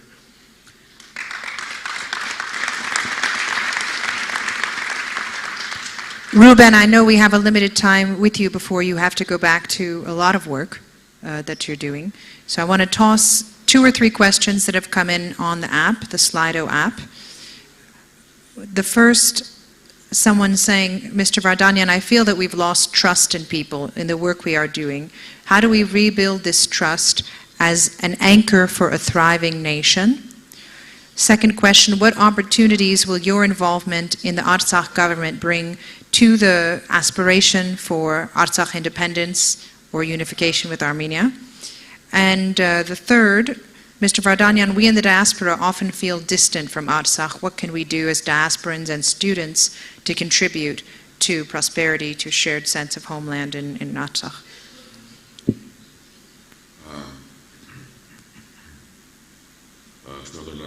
Remind us the first question, I'm sorry. Trust, how to rebuild trust. How to rebuild the trust, I think it's critical. Առաջինը մենք չպետք է վախենանք ազնիվ լինելուց։ Եվ խնդիրը դրա մեջ է, որ մենք ինչ բան վատ ենք արել։ Ոչ մի մարդ չկա եւ ոչ մի պետություն չկա, որ իդեալական աշխատում է։ Ոչ մի տեղ չկա, որ ամեն ինչը լավ է, բայց մենք կիսասուտ ասելով, կիսասուտ ապրելով, կիսաձևերով մենք սպանում ենք այդ զգացողությունը ինչն է ճիշտ է, ինչն է սխալ։ Մենք որը սխալներ ենք արել։ Մարդ չկա, որ սխալ արած չի իր կյանքում։ Բայց հասկանում որ դա սխալ է, իսկ դա ճիշտ է, շատ կարևոր է։ Եվ դա առաջին ինձ համար կարևոր հիմքերից է, որ մենք պետք է վերականգնենք։ Ինչ է ընդունելի է, ինչ ընդունելի է։ Երբ դու մարդուն ձեռք չես տալու, որտեղ ինքան ընդունելի է բան։ Ոչ թե որպես պետությունը իրան պիտի պատժի, որտեղ ինքը օրենքն է խախտել։ Օրենքը դա արդեն վերջին կետն է, մարդուն արդեն խախտում է։ Բայլաձևը եւ այդ մեր մեջ այդ քննարկման միջավայր, որ ոչ թե մենք լեզվակռիվ ենք անում։ Մենք հայերով ցավոք սրտի կամ լեզվակռիվ ենք անում, ով ումից ուժեղա, կամ բամբասում ենք, կամ կենացներ ենք ասում առանց, ոչ թե կենաց սեղանի շուրջան, կենաց ուղղակի բան ենք ասում առանց մեր պատասխանատվության, կամ էլ լաց ենք գնում։ Մենք պետք է սովորենք քննարկումների, պետք է սովորենք ազնիվ լինենք եւ նայենք իրականությանը բաց աչքերով, դա շատ կարևոր է։ Երկրորդը առաջնորդների խնդիր ունենք։ Ես հիմա ամենտեղ որ գնում եմ Արցախում նույն հարցն եմ տալիս։ 3 անուն ինձ տվեք, գրեք, ով ձեր համար հեղինակավոր մարդիկ են, մարդիկ որ դուք հարգում եք, մարդիկ որ ունեն հեղինակություն ոչ թե որտեղ պաշտոն ունեն, ոչ թե որտեղ իրանք հայտնի են անունները, բայց մարդիկ որ դուք հարգում եք իրանց կարծիք։ Եվ լուրջ խնդիր է, մենք չենք կարողանում մեր հասարակության մեջ այդ անունները տան, ոչ թե մահացած մերոսներին, Մոնտեի կամ Շարազնավուրը, այլ այսօր կենթանի մարդկանց։ Մենք ունենք խնդիր, որ մենք ունենք ցավոք սրտի 900 հոգի մոտ մոտավորապես զոհված տղաների Արցախում նկարները եւ դիմացը չկա գոնե 100 հոգու նկարները, որոնք այսօր կենթանի են։ Մենք ուզում ենք մենակ ունենանք մահացած հերոսներ, ոչ թե հերոսներ են մեր շուրջ ապրում են։ Մենք ունենք այդ role model քրալիվայա մոդել մարդկանց, որոնք ասում են, «Էսա ճիշտ վայրաձև, էսա հարգանքը, որ պետք է մենք ունենանք»։ Դրա համար այդ խնդիրները ավելի շատ կապված են ոչ թե տնտեսական, ոչ թե ինչքան է մեր GDP-ն աճում, այլ ինչ արժեքների շուրջ ենք մենք մեր երկիրը, մեր ազգը եւ գաղութում եւ փորձում փոխել։ Դրա համար ամենաառաջինը այդ վստահություն եւ հավատը հետ բերելու դա մենակ պետք է լինի առաջինը ազնիվը ճիշտ իրականությունը ընդունելը, երկրորդը բացատրել որն է ճիշտ, որն է սխալ եւ օրինակով ցույց տալ, որ սենց է պետք ապրել։ Իմ կարծիքով դա առաջին հարցին բանը։ Երկրորդ հարցը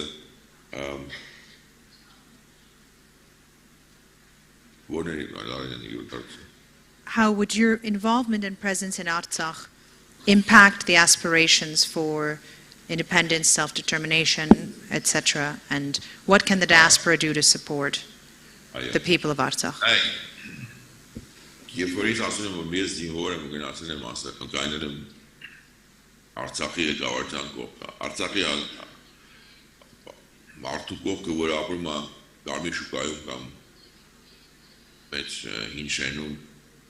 Իրանք պիտի զգան նրանք մենակ չեն։ Գիտեք, երբ որ ես ասում եմ որ Սարդարաբադը, ես չեմ ասում մենք մարդ ունենք եւ գրանք ֆիզիկապես կրվենք։ Ես ասում եմ այդ հասկացողությունը, որ մենք հետ գնալու ճանապարհ չունենք, այդ կարմիր գիծն է, որ ավելի իրավունք չունենք նահանջելու։ Եվ նահանջելու ոչ թե ֆիզիկապես, այլ նահանջելու այս արտերկների եւ ամեն ինչի հետ, որ մեր դարձարում է, մենք պետք է հասկանանք, որ մեր ապագան այսօր որոշվելու։ Այս մի քանի ամիսներում մենք որոշվել ենք ունենալու ենք Հայաստանի հայկական աշխարհ եւ Արցախ եւ ոչ, որտեղ ես վստահ եմ, որ այս ժամանակաշրջանն է մեծ նորություն տալու փոփոխության։ Ես վստահ եմ, որ 88 թվականին սկսվեց հայկական աշխարհի վերածնունդը եւ մենք ստացանք անկախություն, Հայաստան անկախություն եւ Արցախի պատերազմի շնորհիվ մենք կարողացանք բերենք Արցախի անկախությունը։ Դա նույն ժամանակ հիմա նույն ժամանակն է հիմա։ Եվ այս ժամանակ ինեք հետաքրքիր է որ նա մեր Սարդարաբադի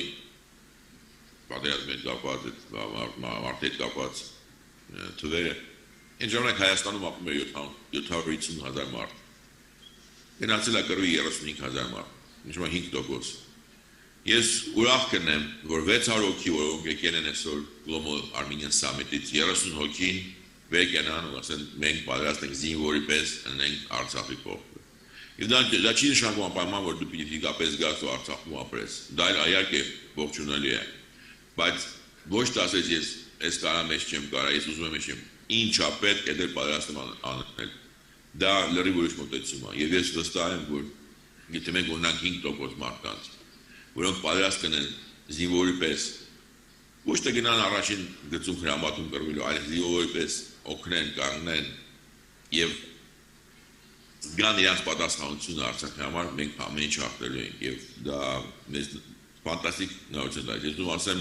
որ ամենամեծ հերոսը մեր շուրջն է, այն մարդն է, որ ապրում է Արցախում։ Դուք պետք է հասկանաք, որ մենք ունենք 115,000 հերոսներ, որոնք այսօր ապրում են շրջապատված ամեն կողմից, միակ ճանապարհը մնացել։ Եվ իրանք ամեն օր գնում են գործի, ամեն օր իրանք երեխեքին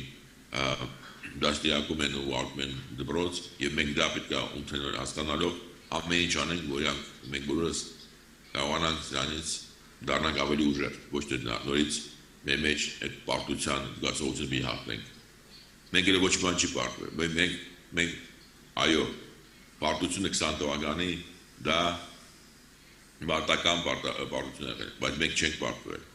Եվ այդ պարտվելու անընդունությունը շատ կարևոր է։ Եվ Սփյուռքի մոտեցումը Արցախին, Սփյուռքի մոտեցումը, որ ինչ-որ բան կատարում է, մենք չգիտենք ոնց օգնենք, կամ ոնց աջակցենք, կամ ոնց մասնակցենք, դա անընդունելի է։ Մենք ամեն ինչ անելու ենք, որ դուք լսեք, մենք ինչ ենք անում։ Մենք ամեն ինչ անելու ենք, որ դուք հասկանաք, մենք ինչ ենք անում։ Եվ ես չեմ թողելու, որ դուք անտարբեր հանգիստ նստեք դեր տարբեր շատ լավ տեղերում ու զգաք, որ դուք ինչ որ ձևով մասնակցում եք, բայց չեք կայանել մեր կողքը։ In our last minutes with you before you have to go, I want to ask a question that's very important to me, and then I'll pass it on to each panelist. How do you overcome the disappointments along the way, the critics along the way? How do you stay focused on your vision and building it to completion? This is something everyone in this room who's going to try to do something good or is already working on something good is going to face. So what's your philosophy? Ես պատմեցի սկզբում Լարայի պատմությունը, ես երջանիկ մարդ եմ, ես երջանիկ մարդ եմ, որտեղ ես կառուցում եմ իմ հայրենիքը, ես վերջին 20 տարվա մեջ շատ անգամ եղել են իրավիճակներ, որ իսկապես եւ ջրայանում ես, հիասթափվում ես, կամ ինչ-որ բան չի ստացվում, բայց եթե քո մեջ կա այդ սերը ու այդ ուժը, որ դու անում ես քո հայրենիքի համար, քո այդ սերունդի համար, որ ես 2002 թվականին մենք նուբարետն եմ ասին ասեցինք, մենք անում ենք այն բաները, որ 5 տարեկան երեխաները, արդեն այսօր 5 տարեկան են։ Եվ մենք անում ենք, որ իրանք 25 տարեկան, 30 տարեկան երեխաները, որոնք դառան արդեն հիմա արտադրության կարևոր մասը, զգան, որ իրանք են ապագա։ Այդ կողմից, երբ որ քո մեջ այդ սերը ուժը կա, ամեն ինչ հաղթահարել ես, ոչ մի խնդիր չկա, որտեղ ճանապարհը ծանր է բոլորի համար, չկա դրախտ, որ Martha, ուզենա մտածի անի ու դա իրական։ Բայց երբ մեջ այդ բանը ուժը կա, լավ ինչ կարես հաղթահարես, ես վստահ եմ։ Thank you very much for being with us today.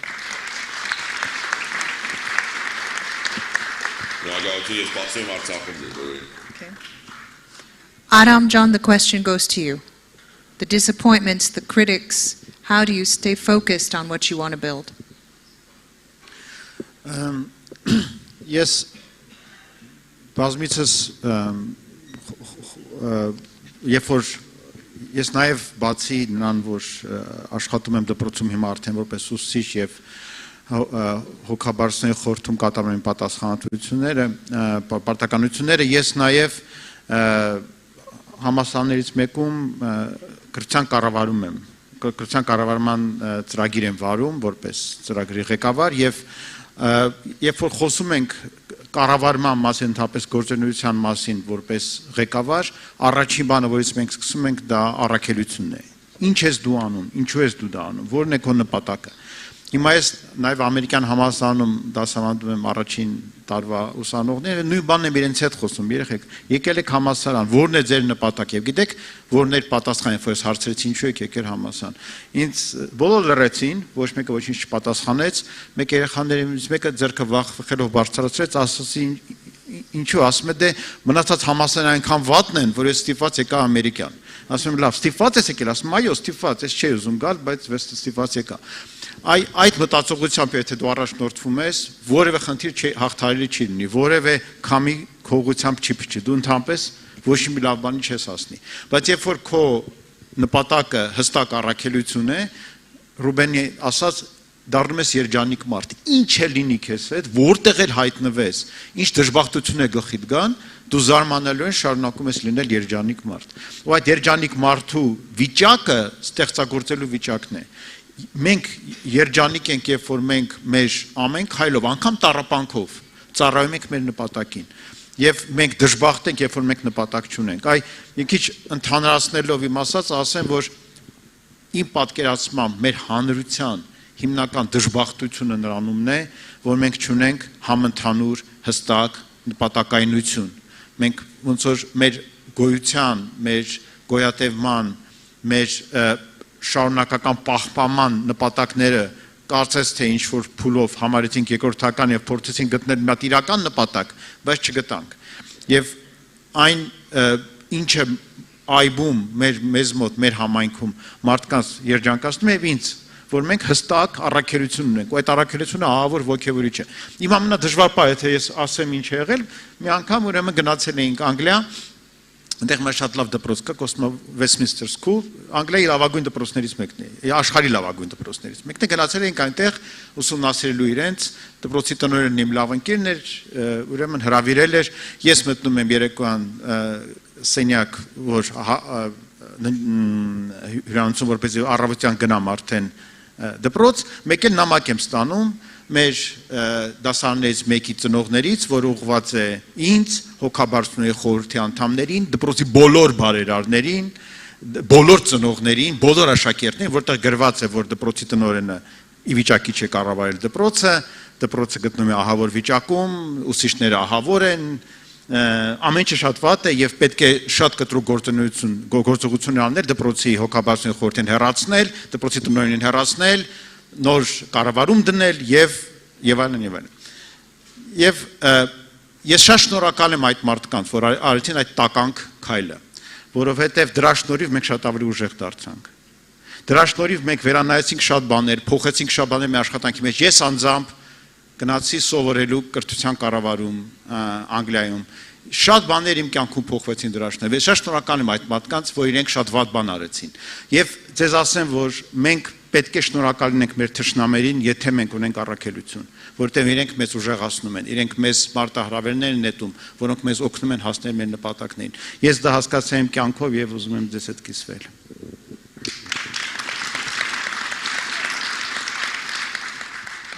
Ինձ ճանաչողները ընդհանրապես գիտեն, որ անընդհատ գնում եմ։ Նույնիսկ անգարելի կացություններում մեջ միշտ շարունակում եմ մինչև անգարելին կարելի դարձնել։ Իմ երեխաներս միշտ ասում են, որ այդ մի characteristic-ը, այդ մի գետը ինձանից սովորել են եւ իրենց կյանքերում մեջ շատ օգտակար լինում է։ Բայց ամենամեծ քննադատությունը հաճախ որ հանդիպում եմ, այդ է որ շատ բան եք անում, ինչու այսքան բան եք անում, շատ բան եք անում։ Չունենք այլընտրանք, պիտի անենք։ Չգիտեմ, հաճույքի համար չէ որ շատ բան ենք անում։ Հաճույքի համար չէ որ ամեն օր անգերձ եմ ասում, չունենք, ես չունեմ ոչ շաբաթավերջ, ոչ գիրագի, ոչ շաբաթ, ոչ արձակուրդ, եթե նայեք, քանի օր արձակուրդային օրեր կուտակել եմ, ժամանակ նույնիսկ չունեմ այդ թաթարները առնելու։ Հաճույքի համար չէ, անելիք շատ կա, շատ անելիք կա եւ այլընտրանք չունենք, պիտի անենք եւ լավագույնը պիտի անենք։ Իմ ընկերներուց հետ համաձայն եմ բոլորի հետ, նույն մտածելակերպն է, նույն ուղղությամբ ենք գնում եւ ուզում ենք որ մեզ միանանք։ Շնորհակալ։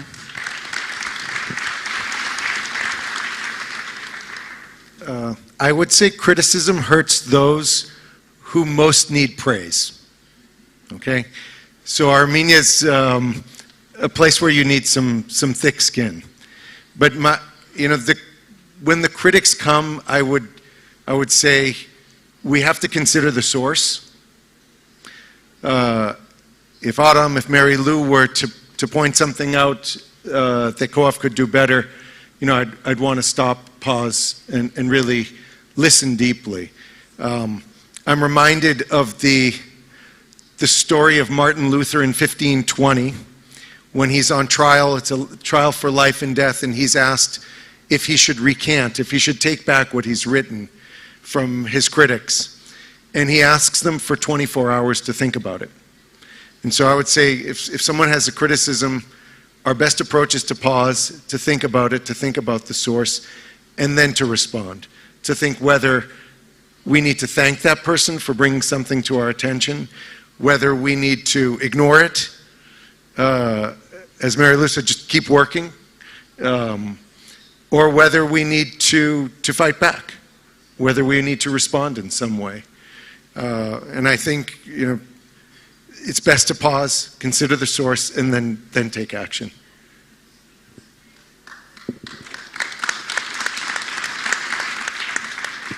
I think your philosophy and outlook are common because without it you couldn't do what you're doing. And it's very useful for us to listen to this. Ara, I asked you what it takes to be a builder at this moment in Armenian history in particular, the vibes. I want to quote you to you, okay, and then you can elaborate on it. You said to be a builder now takes a sense of obligation to our ancestors and what they did to get us here, and our sense of commitment to our kids and their kids and their kids to repay the sacrifice of our ancestors that kept us here today. Would you like to add to that? When we speak about this particular moment, when I speak about this moment in my life, you know, I'm always looking back on how I got here, and that journey really started from my grandparents. And again, I think this is something everyone in the diaspora certainly can relate to, is receiving that vision from their grandparents of the Azat Ankach, the free, the independent Armenia. That was the dream. And so when we received that gift, when we received that responsibility, that brought us here. Again, that moral imperative to come, to serve, to try to give. So it's first looking back, taking stock of what's been sacrificed for us to be here in this setting. And it's important, I think, equally to look forward. Who are we sacrificing for? There's the old adage that old men should plant trees whose shade under which they will not sit. So we have to invest in things that maybe we won't even see, maybe we won't even benefit, but we know what we need to do for the future generation. I'm always thoughtful, and I think because we're in education, we think about the brain. And there's the American theoretical physicist Michio Kaku. And he speaks about the human brain being the most complex, the most complicated object in the known universe. We have to just take stock of this. What is sitting on our shoulders is more complex than stars. It's more complex than objects in galaxies. It's more complex than solar systems. And we have to invest in what will maximize our children's utilization of this. This is what our predecessors have dreamed about. This is what we've written about in arts, in music, in literature for centuries as Armenians. And to me, the idea that this can be wasted, it's unacceptable. So in this moment in history, let's take stock of where we've come from. Let's take stock of what we have. And let's take stock of ensuring that that matures, that's nurtured, that grows. That's where I am. Aram, I want to pull something from Ipe on this, because when you started laying the foundations for the school, you looked very deep into history, culture, philosophy, to make sure that the students there and anyone who uses your system in the future is very, very proud of where we come from. So can you give us just a little taste of what it is you want them to be proud of and who we are? Who are we that to be proud of? What do you teach students as they go on to build the future of this country? Գիտեք ինչ հետաքրքիր, իմ զգացողությամբ, իմ իմացությամբ, մեր փորձից ելնելով անհնարին է մարդուն ներշնչել ինքնության զգացողություն։ Ինքնության զգացողությունը շատ բարդ բան է։ Ամեն մարդ իր ինքնությունը կապում է շատ եւ շատ երևույթների հետ, որ շատ անձնական են իր համար։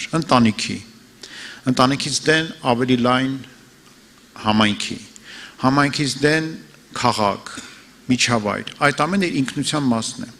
Այնպես որ մենք ոչ թե պետք է հայրենասեր դաստիարակենք, այլ պետք է դաստիարակենք ճիշտ մարդկանց, ճիշտ արժեքներով։ Իրենք կդառնան հայրենասեր, որտեղ անհնարին է դու չսիրես այն ինքնության բաղադրիչները, որոնք քեզ շրջապատեն ամբողջ կյանքում, եթե դու պարկեշտ անձնավորություն ես։ Անհնարին է որ դու դա չսիրես։ Եվ մեր ավելորդ կենտրոնացումը կրթության մեջ հայրենասիրական գաղափարների վրա, մեր պատմության գրքերը այնպես գրել է, որ երեխաները պաշտեն իրենց հայրենիքը, այդ ամենը աբսուրդի ձևեր են, դրանք չեն աշխատում։ Դու պետք է Ռուբենի ասած ազնիվ լինես, որտեղ ազնվությունը արժեք է։ Եթե քո երեխան, եթե քո դպրոցի երեխան ազնիվ մարդ է, նա կլինի հայրենասեր, բայց ազնիվ հայրենասեր, իսկապես կնվիրվի այն ամենին, ինչը իր համար կարևոր է։ Եվ այբը, երբ որ մենք ստեղծում ենք, մենք հասկացանք մի մեծ խնդիր, որ կա կրթության մեջ աշխարհում։ Ես ասացի, որ շատերը գալիս են այբ մեզնից սովորելու։ Ինչու են գալիս։ Որտեղ մենք գտել ենք կրթության բանալին, զարմանալի, ինչպես Թումոն գտել է մի ուրիշ տեսակի կրթության բանալին, ինչպես Քոաֆը գտել է մի այլ տեսակի կրթության բանալին։ Բոլորը եզակի են, քոաֆներ չկան աշխարհում, միայն Հայաստանում կա։ Թումոներ ստեղծվում են աշխարհում Հայաստանից։ Նույնը հետաքրքիր կերպով այբն է գտել։ Մենք հասկացանք,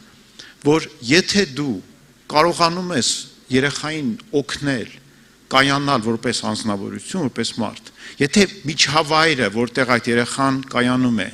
եւ դա ես բազմիցս կրկնում եմ, մի անգամ էլ կրկնեմ, դա այն համայնքն է, որը կա դպրոցում, որը շրջապատում է դպրոցը, դա այն արժեքների ապրելու տեղն է, որտեղ ամեն մարդ առանձին, Ռուբենը շատ ճիշտ ասում, սխալական է, մենք անդադ մեղքեր ենք գործում, բայց որպես համայնք մենք կայուն ենք, մեկս մյուսին անընդհատ օգնելով, ազատելով մեղքերից, մենք պահում ենք մեր մեջ, համայնքի մեջ պահում ենք արժեքները։ Ազգը արժեքներ պահելու տեղ է, հայրենիքը արժեքներ պահելու տեղ է, համայնքը արժեքներ պահելու տեղ է, եւ դպրոցը արժեքներ պահելու տեղ է։ Եվ երբ որ դպրոցում այդ արժեքները ապրում են, երեխաները սովորում են ապրել ըստ իրենց արժեքների, իրենք դառնում են երջանիկ մարդիկ։ Իրենք լավ են այդտեղ իրենց զգում։ Եվ իրենք կայանում են որպես մարդիկ, իսկ կայացած մարդը լավ է սովորում։ Պետք չէ ընկներ երեխայի ակադեմիական հաջողությունների ետևից։ Դրանք կգան, եւ թե երեխան կայանա որպես խելացի մարդ, որպես ամուր արժեքներով ապրող անձնավորություն, որ ներդաշնակ ապրի իր արժեքների հետ։ Եվ այդ դպրոցը այդ սկզբունքով է ստեղծվել եւ մենք երբ որ հիմա խոսում ենք արժեքների մասին, Լարան շատ ճիշտ է ասում, դա մի կողմից կարծես թե դարից եկող արժեքներ են, բայց եթե հիմա ես մի հատ հայի բռնեմ փողոցում, ասեմ, եղբայր, ո՞րն է մեր ազգային արժեքները, նա կասի երևի Կոմիտաս, կասեմ Կոմիտասի քանի երկ գիտես, ինքը կլրվի միանգամից, ոչ մի բան չի կարողանա ասել։ Եվ դու տեսնում ես, որ այդ արժեք ասածը մի քիչ ավելի խորը բան է, քան այն ինչ կարելի է ձևակերպել մի քանի բառով։ Եվ այդ խորը բաները դու պիտի ապրեցնես քո միջավայրում, եւ մենք այն ինչ որ անում ենք այդ դպրոցում, կարծում եմ ամեն դպրոցը պետք է անի, եւ դա դպրոցի նպատակն է, դա ազգի վերստեղծումն է։ Դպրոցում վերստեղծվում է այսօրվա դարի համար քո ազգը, իր ամբողջ պատմությամբ, իր ամբողջ արժեհամակարգով գալիս է, մտնում է դպրոց եւ վերստեղծվում է նոր սերունդ ձևավորելով։ Եվ այս process-ը ինքը սուրբ process է, եւ այդ process-ին պետք է մասնակցեն ազգի լավագույն մարդիկ։ Եվ ես կոչ եմ անում բոլորին մասնակից լինել դպրոցներին, ինչ որ ձևով դրան մասնակցել, որովհետեւ եթե մենք խոսում ենք մեր ապագայի մասին, ապա գործընթացը դա է, մենք պետք է դպրոցներով, եւ ոչ միայն դպրոցներով, բոլոր կրթական կառույցներով, եւ այս դարում նաեւ բոլոր կրթական կառույցներով բոլոր տարիքների համար անընդհատ վերստեղծենք մեր ազգը, որպեսզի մեր արժեքները ապրեն, որտեղ այդ արժեքները միտեղ դրած չեն, բանկում, ամուր, սեյֆում պահվում են։ Իրենք մենք կարող ենք շատ հեշտ իրենց կորցնել, իրենք մեր մեջ են ապրում։ Եվ եթե մեր մեջ չապրեցին, Ռուբենի ասած, իրենք ուղղակի հալվելու են գնալու, մենք ոչինչ չենք ունենալու։ Մենք դատարկվելու ենք եւ մեզ վաղ թե ուշ վերածելու են այլ ազգի, թե ինչ ազգի արդեն մեզանից կախված չի լինի։ Can I add, Laura? I think one thing also that we would share, knowing the programs, knowing IPE, knowing TUMO, is this sense that we're all trying to instill a love of learning to learn. And that's very fundamental to, I think, Aram's approach to IPE, to TUMO. And if we have a sustainable competitive advantage as a country, I think it's building that desire to learn and learning faster. And so, Aram, I think you can say better, but I really instills in the kids that I see come out of the school that desire to learn and to continue to learn. A few questions specific to the TUMO model for Marilu. One is, do you have current plans or ideas in place on how to provide tech education to adults, full-on grown-ups? And the second is, with a venture as exciting as TUMO Tokyo, how does that help with the shared future we're building here? For the first one, yes. As you know, we're building the TUMO boxes, and we will have some 78 to 80 locations. Those are mini TUMOs in rural areas, in places that are very difficult to reach, and they're going to work, of course, after school hours for the TUMO program. But during the day, we're now planning and preparing an adult education so that in those areas also, remote areas, people will be able to use the facility, use the content, and most of the time be connected to the world and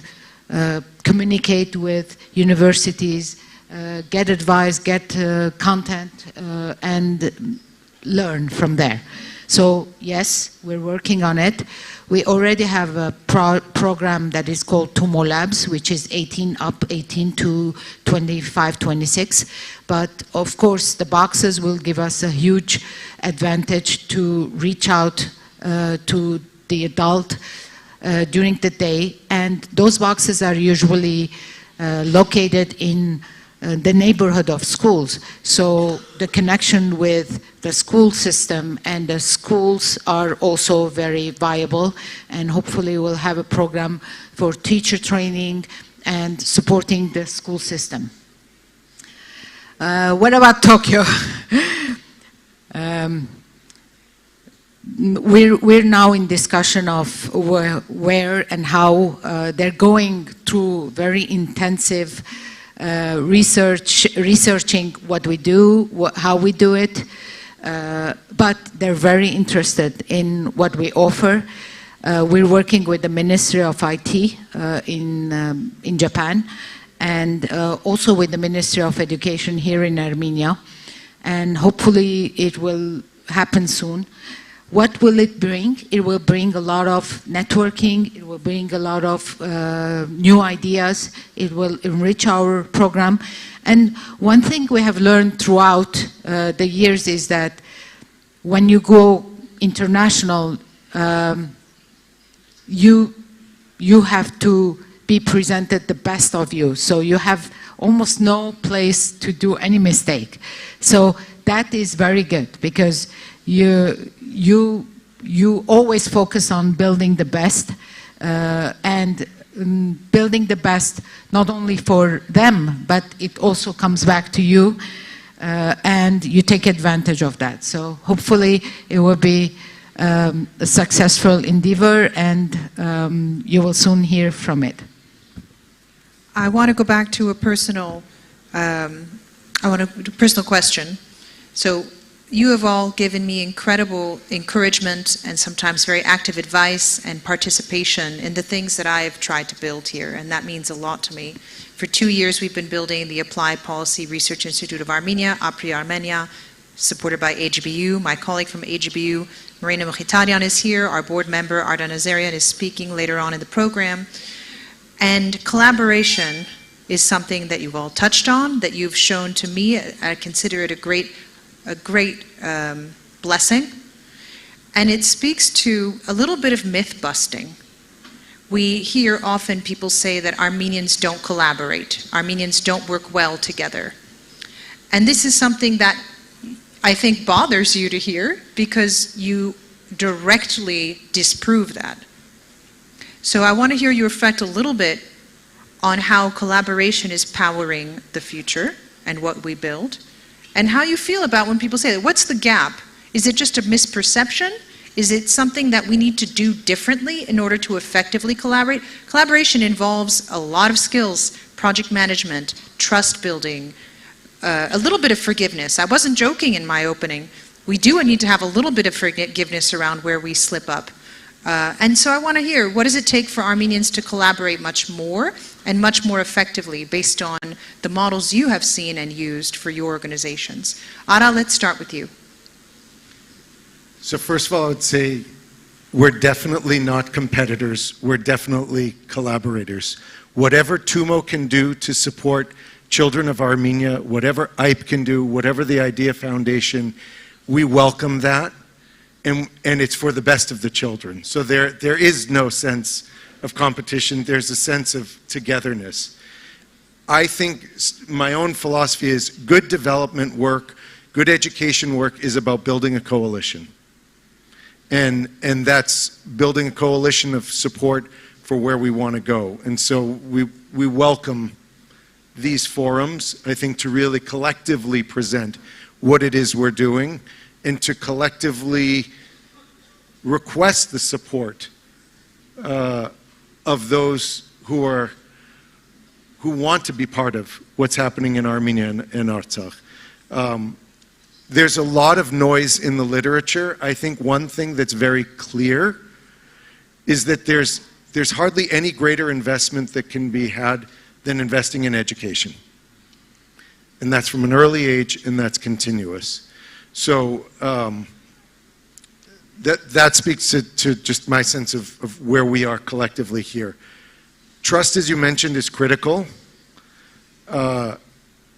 If you were to ask me one of the things that I'm most proud of at Co-op, it's that we've earned the trust of the beneficiaries in rural communities that we serve. That's taken 18 years. It's taken day in and day out work. It's taken work on the ground. But that's where trust comes from. You know, I'm fortunate to have known Mary Lou since 2005, and her husband. You know, these relationships do build trust. And I think if you're speaking about the specifics of project management, we all have our unique organizational cultures. And it's not about trying to find a one-size-fit-all approach to a project. I think it's about seeing those angles for synergies and the angles for complementarity. And so, you know, I look at IPE's expansion in Dilijan into rural areas. I look at the way in which TUMO is increasingly expanding its presence in rural Armenia. I look at the way Co-op is scaling our enterprises. I can say that we do that in a way where we're not duplicating effort, where we're each adding unique and important value. So that would be my summary. Yeah, very similar ideas. We complement each other. As you see, Aram is in the school system. We are after school. Co-op is from early childhood to adulthood. So complementing is key, diversity is key, but also we unite together. We represent Armenia together.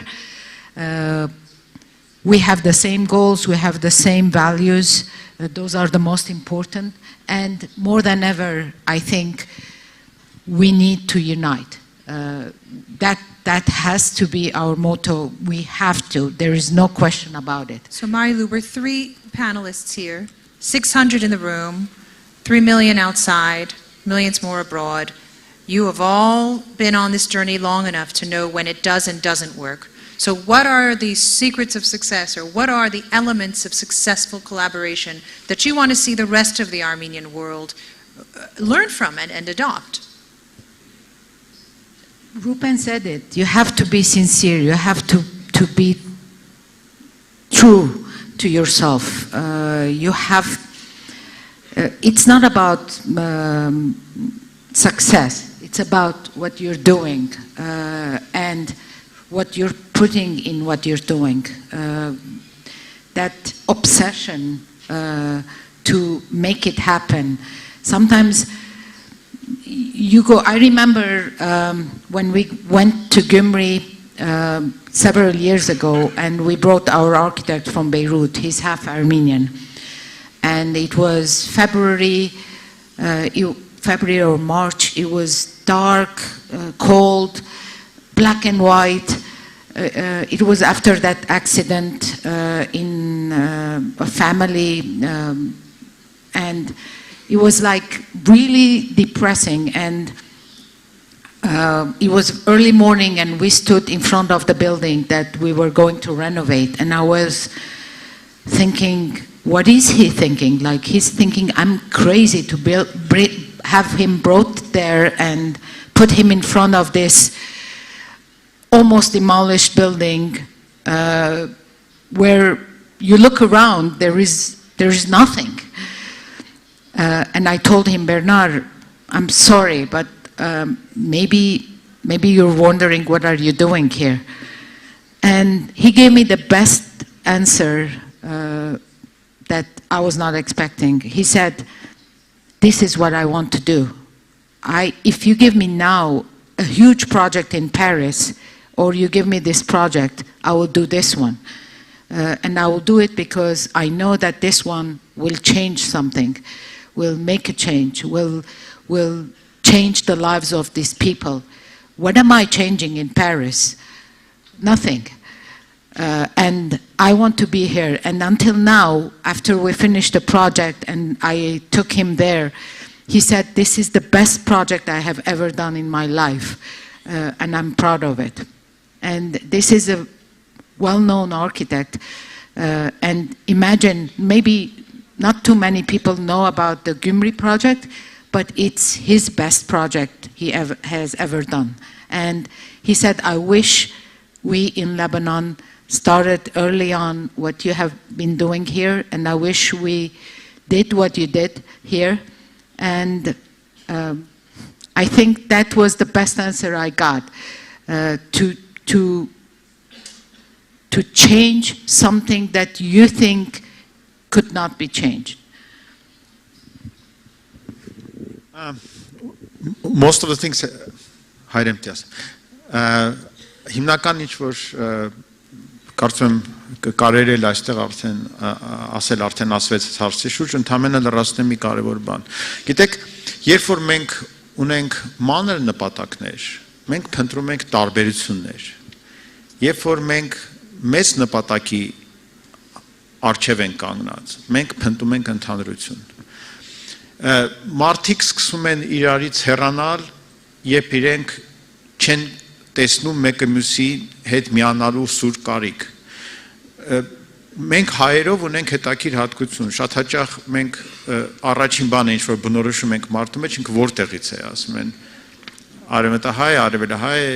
լենինականցի է կիրովականցի է որտեղից է ինչով է ինձնից տարբերվում ինչով է նա այլ քան ես այդ տարբերություն կամ որ քաղաքական ուժին է պատկանում մի անգամից վրան պիտակ են կպցնում դու հներից ես դու նորերից ես դու ես դու ես մենք պետք է սովորենք վերանայենք այդ մոտեցումը եւ փնտրենք ընդհանրություն գտնելով անգամ մի ընդհանրություն ուրախանանք ասենք վայ դու ես այսպեսին այդ ընդհանրություն փնտրելու մշակույթը մենք մեր մեջ պետք է ինչ-որ ձևով սկսենք ձևավորել եւ եթե մենք ունենանք ընդհանրություն փնտրելու ցանկություն, եթե ունենանք ընդհանուր նպատակներ եւ մեծ նպատակներ, որոնք միավորում են եւ այդ նվիրվածությունը, այդ commitment ասածը ունենանք մեր մեջ նպատակներին հասնելու, դա միանգամից կստեղծի այդ միավորումը, կստեղծի այդ community համայնք ասածը Մենք օրինակ այբում օրինակ բերեմ ձեզ որպեսզի դուք պատկերացնեք ինչի մասն եմ ես խոսում 18 թվականին գիտեք հասարակությունը պառակտված էր կային մարդիկ որոնք կողմ էին փոփոխությունների եւ շատ աջակից էին կային մարդիկ որոնք դեմ էին եւ բնական է եւ նրանց երեխաները սովորում էին այլ դպրոցում եւ շատ հաճախ ասենք մեզ այդ պահին զանգում էին այլ դպրոցի տնօրեններ ասում էին հիմա ինչ անենք երեխեք ուզում են փողոց դուրս գան թողենք թե չէ Մենք ասում ենք այդ հարցը ձեզ մոտ առաջացել է արդեն ուշ է որևէ բան անել այդ հարցը դուք պետք է միջև այսօր լուծած լինեիք մեր դպրոցում այդ երկու ընտանիքների տարբեր շատ բևեռներում գտնվող ընտանիքների երեխաները նստում էին դահլիճում այդ օրերին եւ քննարկում էին իրար հետ թե ինչ է լինելու ինչ են իրենք անելու ով ինչ է անելու եւ ինչու եւ դա բաց ազատ անկաշկատ քննարկում են որտեղ կար մի բան որ իրենց միավորում էր դա այդ համայնքին պատկանելն է եթե մենք ստեղծենք ցկողության կենտրոններ եթե մենք ստեղծենք միջավայրներ որոնք միավորում են մարդկանց մարդիկ դեն կդնեն բոլոր տարբերություններ եւ կենտրոնանան դրա վրա եթե կա մի սուրբ նպատակ մենք դրա այդ նպատակին ծառայելու համար մեր բոլոր տարբերությունները մեր անգամ փոխադարձ ատելությունը կողմ ենք դնում եւ իրար հետ աշխատում ենք օրինակ այբը ունեցավ խնդիրներ Երևի լսել եք շատերը 18 թվականից ի վեր Հայաստանում իշխանությունների հետ բայց մենք այսօր իշխանությունների հետ սերտորեն համագործակցում ենք որտեղ մեզ համար չկա անձնավորված խնդիր կա նպատակ եւ կա ցանկություն ծառայել այդ նպատակին եւ մենք պատրաստ ենք կողմ դնել բոլոր հակասությունները, բոլոր խնդիրները, բոլոր հարցերը, որ մենք տարբեր ենք նաեւ շատ բաների եւ կենտրոնանալ նա վրա, որտեղ մենք ընդհանուր նպատակ ունենք։ Եվ դա շատ կարևոր մշակույթ է, որ մենք պետք է սովորենք ձևավորել, չփորձենք մարդկանց պիտակավորել, չփորձենք գտնել ինչու ես չեմ կարող իր հետ աշխատել։ Պետք է փորձենք գտնել, թե ինչու եմ ես կարող այս մարդու հետ աշխատել։ Դա է իմ կարծիքով հիմքը։ I want to raise one more thing. That you told me before this session. I asked you about what's the personal sacrifice that one has to make to build things for the long run. And you said your personal pride is what you sacrifice, your ego is what you sacrifice, your need to be the one who's always correct is what you sacrifice. Anything you want to say about that more? Լարաջան, դու ասացիր, իրականում հիմնական բանը, որ տեսեք, իմ կարծիքով մենք ունենք մի խնդիր, մենք հայերս, ու Ռուբենի ասածով եկեք ազնիվ խոսենք մեր խնդիրների մասին։ Մենք միշտ ապրել ենք այլ մարդկանց կողմից ստեղծված միջավայրերում, այլ պետությունների, այլ իշխանությունների, այդ իշխանությունները, այդ միջավայրը եղել է մեզ համար օտար, եւ մենք սովորել ենք կենտրոնացել ենք մեր վրա, մեր տեսակի վրա, մեր պահպանման վրա, տարբերվելու վրա, ինչով ենք մենք պաշտպանելու, որն է մեր պարագիծը, որը մենք փակելու ենք մեզ, որպեսզի չկազմալուծվենք, չդառնանք ընդհանուրի մաս, եւ մենք հակադրվել ենք այդ ամենին։ Դրա արդյունքում մենք չենք սովորել որպես մշակութային բաղադրիչ, ձևավորել մեր սեփական համակարգերը, որոնք արդեն մերն են, որ մեզ միավորում են։ Մենք միավորվել ենք օտարին հակադրվելով, ոչ թե մեր սեփական ներուժը զգալով միավորվելով եւ այդ միավորման հիմքը իրականում հիմա մենք մեզ պիտի հակասենք, եթե մենք նախկինում կենտրոնում ենք մեր տեսակի վրա, մեր ով եմ եսի վրա, հիմա մենք այդ ով եմ եսը մի քիչ պիտի կողմ դնենք եւ մտածենք ով ենք մենք, այդ menքը ինչ է, այդ եսը զոհելու հանուն menքի, դա մտ կարևոր մշակույթ է, որ մենք կարողանանք ստեղծենք մեր մեջ, որպեսզի փոխվենք եւ ես անձնապես կարող եմ ասել, որ ես դրանում որոշակի հաջողությունների հասել եմ, մեր համայնքում ենք հասել ենք, որ երբեք չի լինում, որպեսզի մենք վիճենք, որպես անձինք, մենք եթե վիճում ենք, մենք վիճում ենք գաղափարների շուրջ, որտեղ որպես անձ ես միշտ իմ էգոմ ավելի ցածր դասեմ, քան այն նպատակը, որին ես ծառայում եմ։ Դա սկզբունքային բան է համայն կառուցելու համար։ Marilu and Ara, one sentence of advice for those who want to build something or join with something that exists to help it keep building. Ես կուզեի ասել, որ միշտ ասում եմ, որ ես ինքս նախանցում եմ. I'm jealous of myself. Because I'm lucky that I have this chance of doing something, one of the most interesting things in my life, and I would like everyone to really not think that you're sacrificing something. In the opposite, you're getting something that is the most precious in your life, that satisfaction of unbelievable work that you can do and the results that you can see. That's really the most valuable thing. It's not a sacrifice, in the contrary. And I wish you all that one day you can feel that feeling and you can live that. And I have been here in Armenia for 17 years. I grew up in Beirut, lived in Spain, Barcelona, lived in New York, lived in LA. When a taxi driver asked me, what are you doing here? Why are you here? Why you do not leave? Like, you have the opportunity, you have an American passport. Why are you here? And I don't know how to explain that I'm the happiest person. Why would I leave?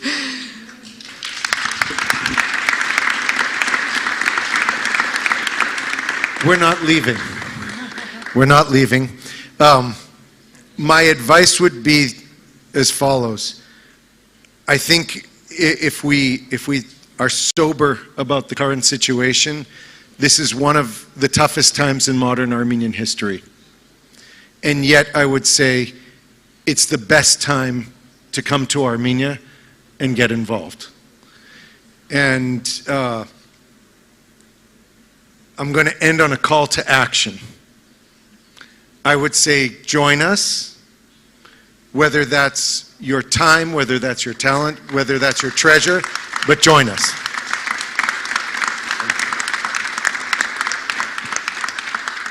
Ara Barsam, Marilu Papazian, Aram Parchanyan, and Mr. Ruben Vardanyan, thank you very much for joining us today.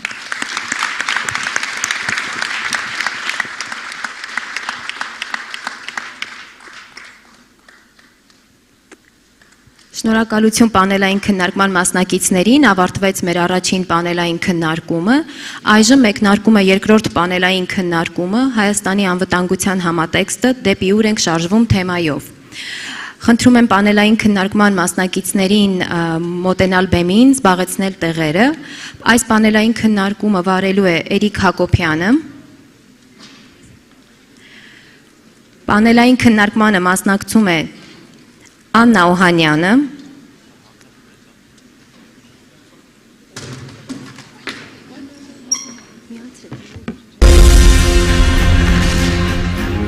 Աննա Օհանյան,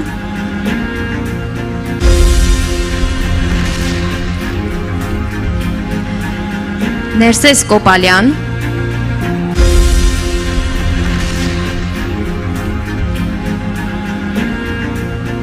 Հրաչյա Արզումանյան, շնորհակալություն, մաղթում ենք արդյունավետ քննարկում, նաև ուզում ենք հիշեցնել, որ այսօր գործում է հատուկ հավելված հարցերը ուղղելու խոսնակներին, էկրաններին կտեսնեք QR կոդ, որը սկանավորելով դուք կարող եք մուտք ունենալ դեպի հավելված և հղել ձեզ հուզող հարցերը, շնորհակալություն։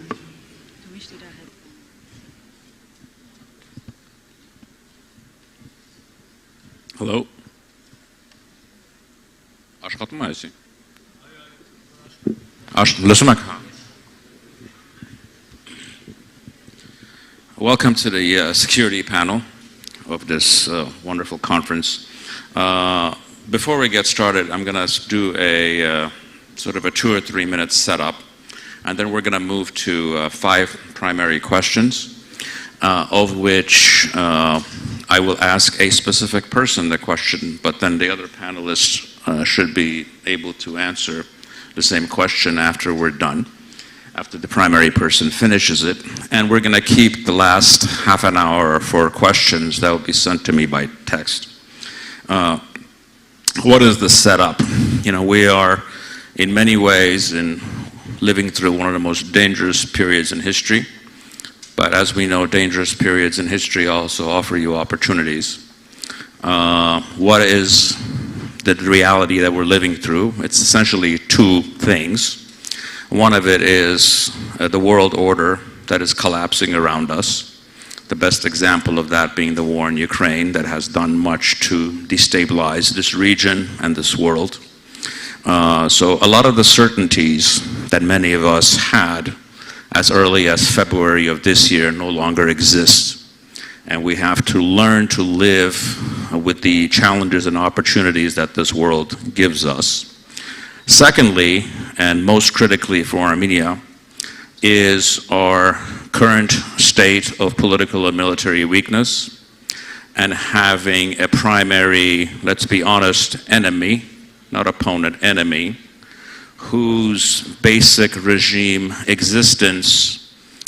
is guided by its hatred of this country and Armenians as a people. In fact, that's the defining moment. It's the defining principle of the regime in Baku. So we, as many of us, and I know people in this current government obviously wish for peace. Anybody who's sane wishes for peace. Peace is not something that is realistically viable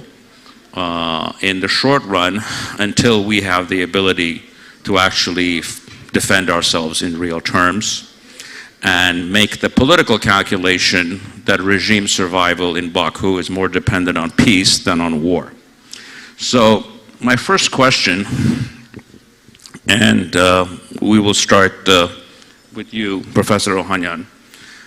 Since September of 2020, we've had a war that started but really has not ended.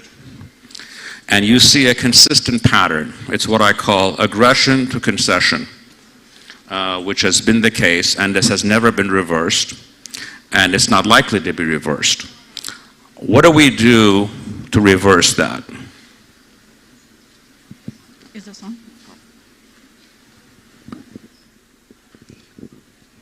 Can you guys hear me? No, you can't hear me.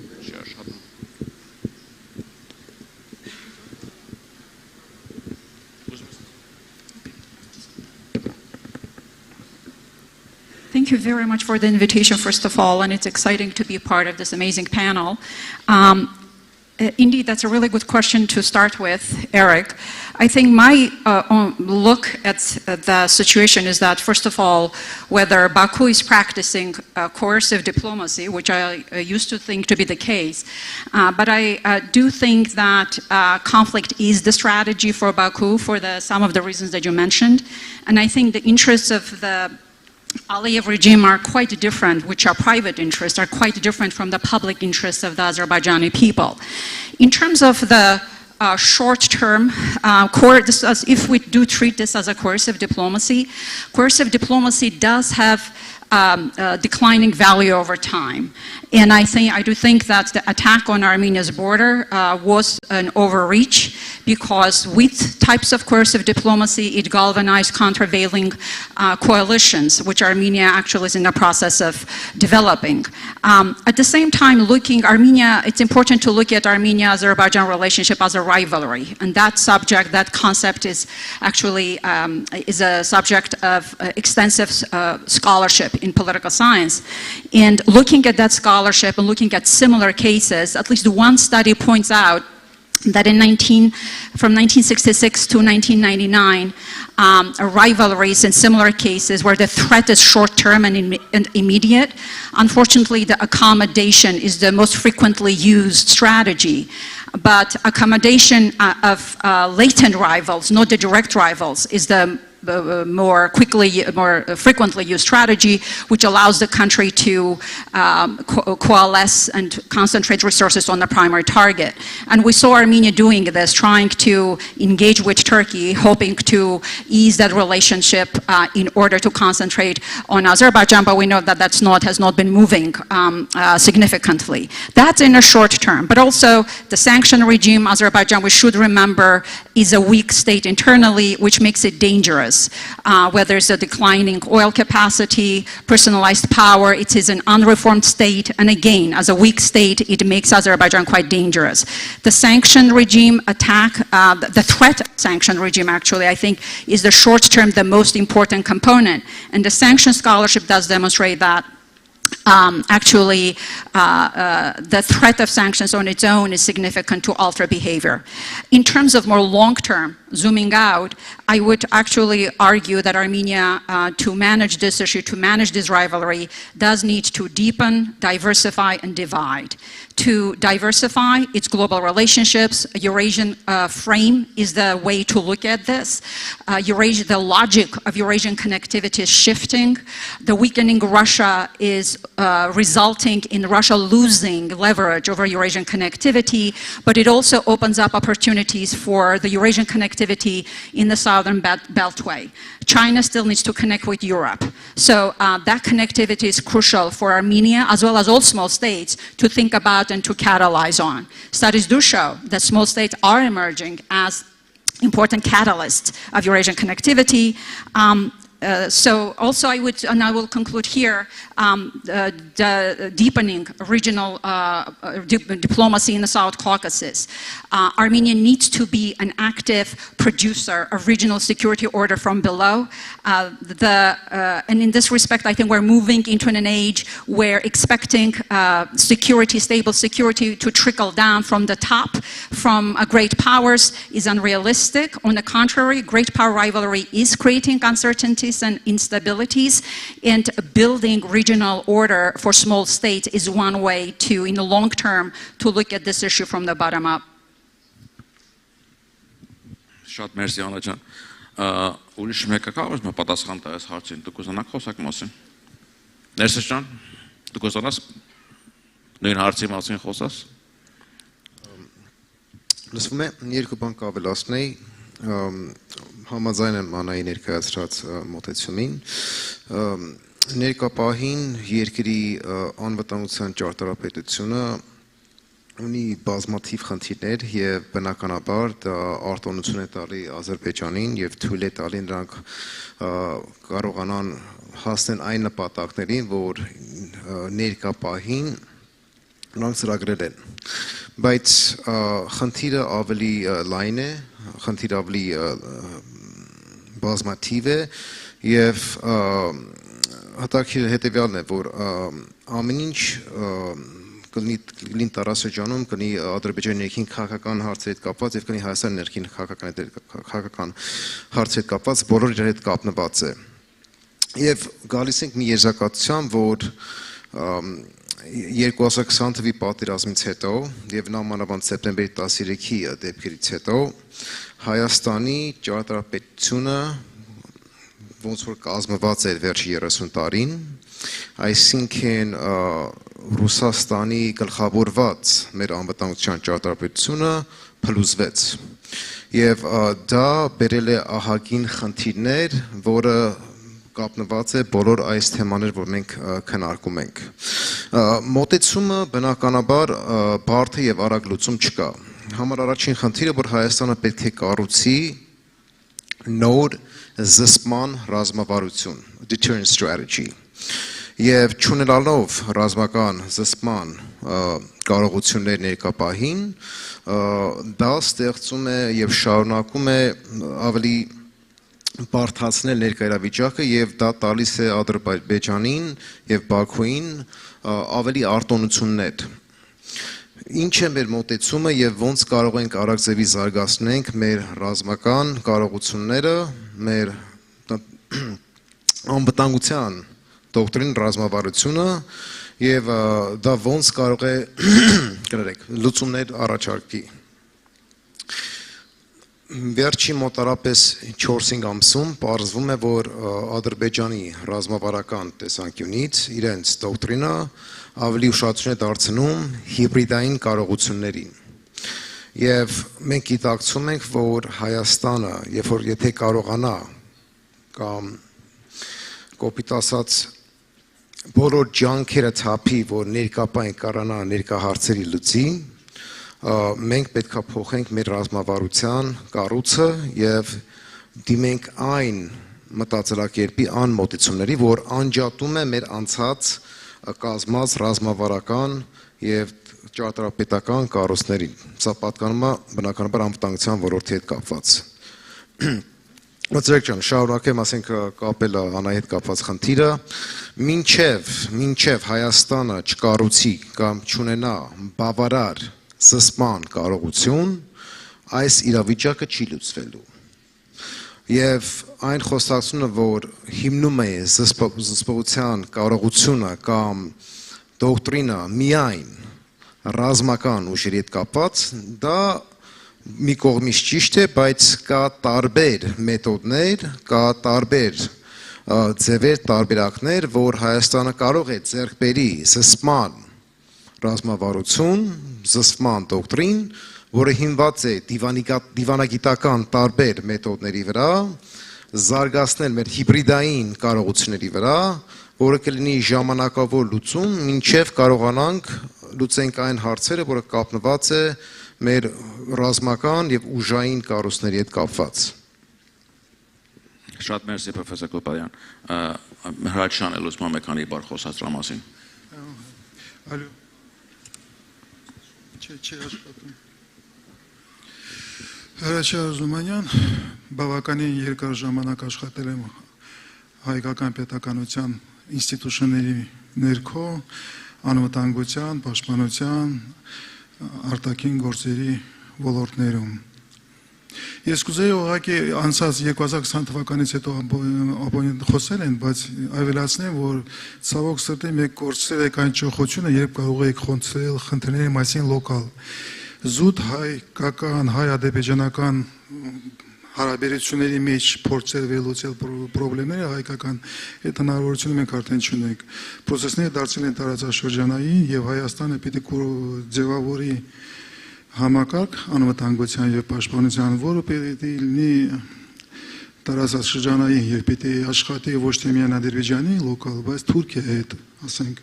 Իրանի հետ, դա լրիվ ուրիշ խնդիր է, որտեղ 30 տարվա ընթացքում մենք կառուցել ենք պետություն եւ անվտանգության համակարգ, որը փորձում էր եւ կենտրոնացած էր ուղղել լոկալ խնդիրներ։ Այդ ժամանակ արդեն վերջացել է։ Դրա համար պետք է խոսենք ոչ թե ռեֆորմայի մոտեցումների ռեֆորմայի մասին, բայց կտրուկ փոփոխությունների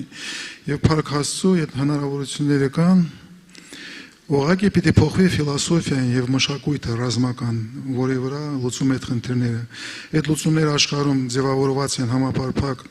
պաշտպանության եւ անվտանգության մոտեցումների ներքո, comprehensive approach to security։ Եվ Հայաստանը հիմա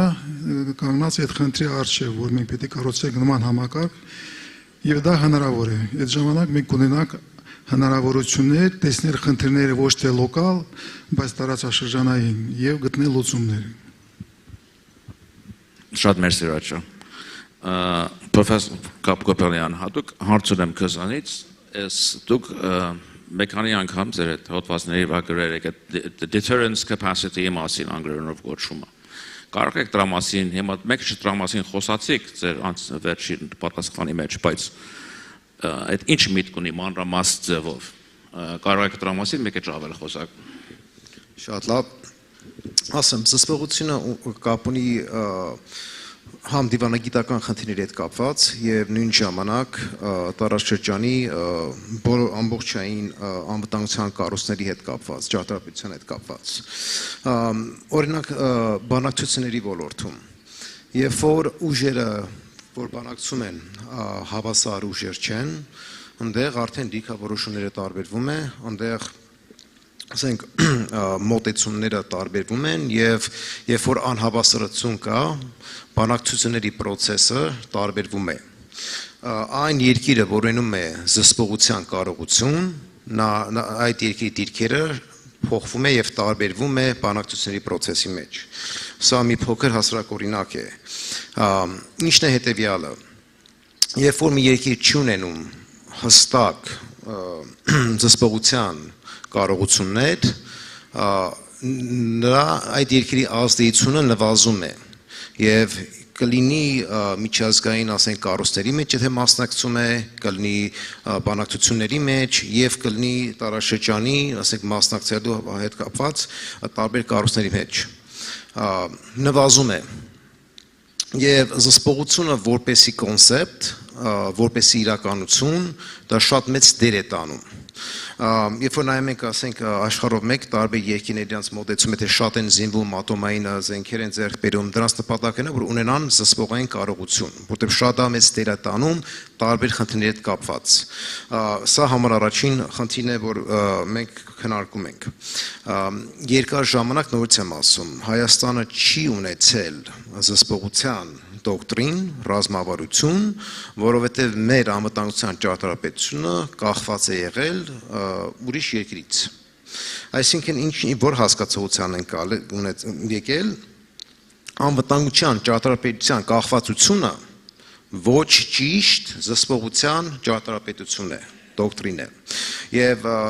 դրա հետևանքները բերել է մեզ այն վիճակին, որ մենք գտնվում ենք։ Առաջ գնալով, այստեղ կա 3 խնդիրներ։ Ոնց ենք վերակառուցելու անվտանգության ճարտարապետությունը, ինչ դեր է տանելու զսպողության կարողությունները եւ դա ինչ դեր է տանել նույն ժամանակ դիվանագիտական ոլորտում։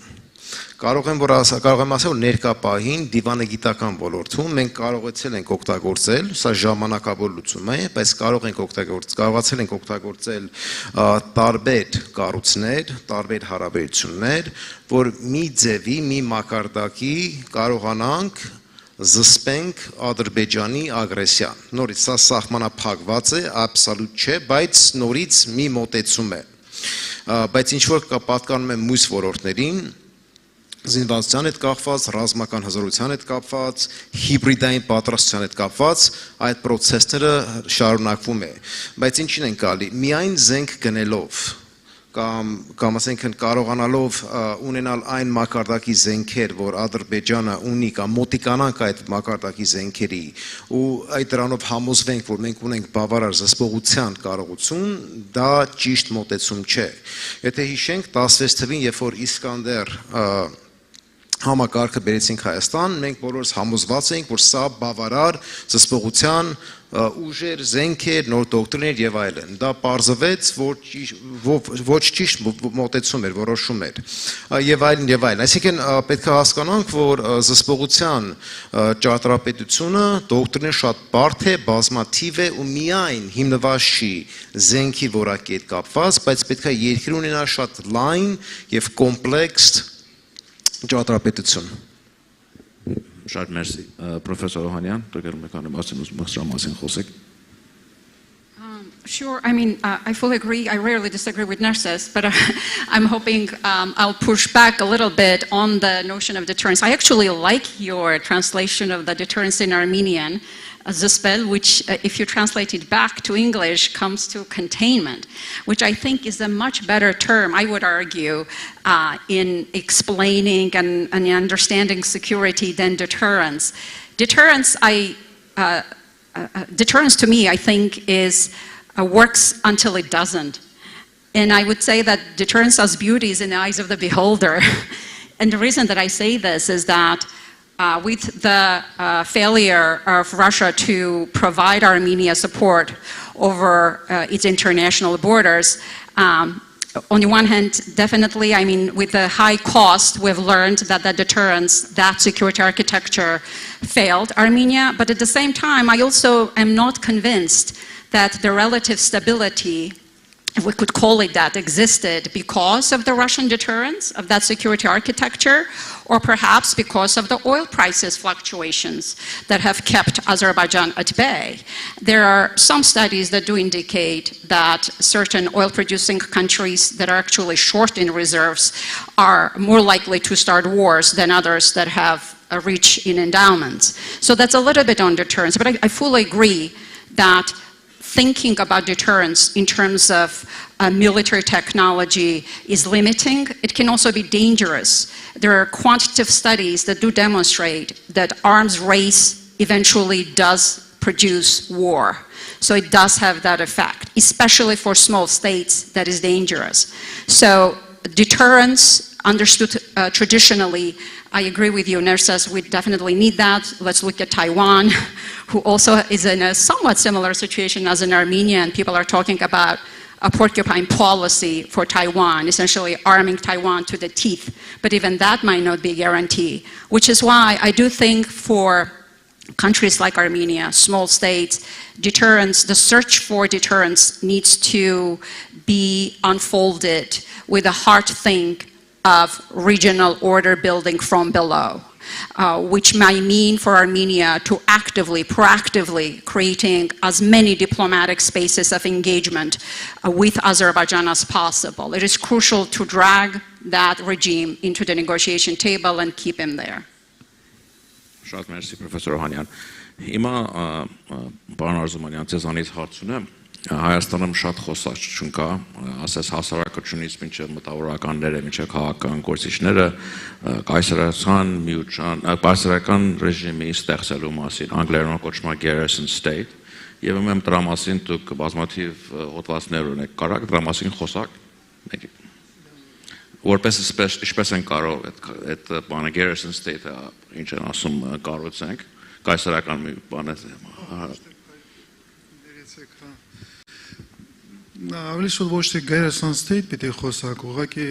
ասել են մասնակիցները, որ հայկական անվտանգության եւ պաշտպանության համակարգը չես կարող կառուցել միայն military, միայն զինված ուժերի վրա։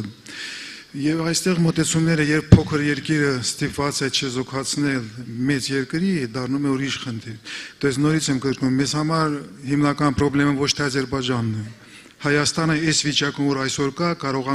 կարողանա զսպել Ադրբեջանի։ Խնդիրը այն է, որ Հայաստանը պիտի զսպի Ադրբեջանի, որի մեջքին կանգնած է ռուս-թուրքական դաշինքը, ռեգիոնալ եւ աշխարհաքաղաքական կենտրոններ։ Եվ դա փոխում է մասշտաբը։ Մենք կարծրացել ենք մենք դոկտրինա 30 տարվա ընթացքում ես համաձայն եմ պարոն պրոֆեսորից հիմներով ռուսական անվտանգության համակարգի տարածաշրջանային այդ ամենը չաշխատեց բերեց այն ինստիտուտին որը մենք ունենք եւ հիմա պետք է կառուցել ուրիշ մոտեցում եւ փառքասո աշխարհում կան մոտեցումներ եւ փոքր երկիրը կարողանում է զսպել մեծ երկրների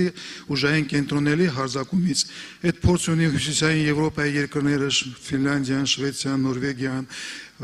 Իսրայելը, Թայվանը, Սինգապուրը, դրանք բոլորը դրել են եւ լուծել են այդ խնդիրը, երբ դու կարողանում ես զսպել մեծ երկրներից, անհամեմետ մեծ երկրներից ներխուժել քո երկիրը։ Եվ ուղղակի պետք է անցնել համապարփակ մոտեցում։ Այդ բոլոր գաղափարները ձևավորված են երկրում, աշխարհում որպես comprehensive approach to defense and security։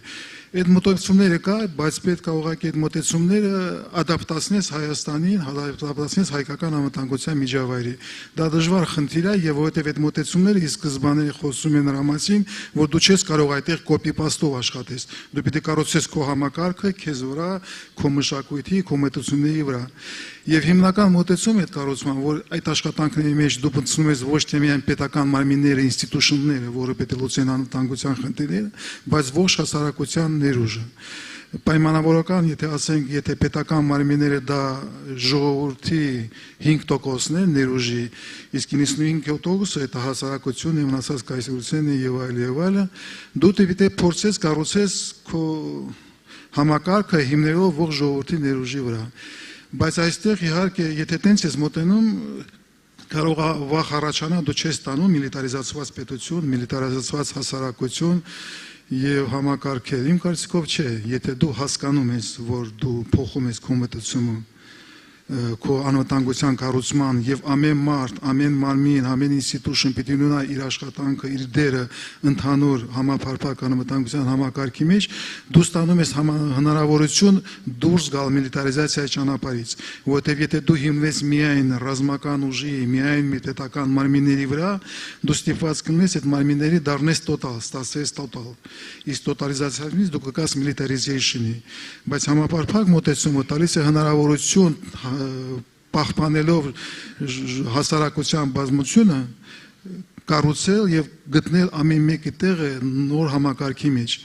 եւ ստեղ ավելի շուտ դառնում է մտածելակերպի փոփոխություն, մշակույթի փոփոխություն, ոնց ես դու կառուցում անվտանգություն եւ պաշտպանությունը։ Դու չես անում outsourcing չես անում ճակետներով այդ ֆունկցիաները միայն պետության, բայց վերցնում ես քեզ վրա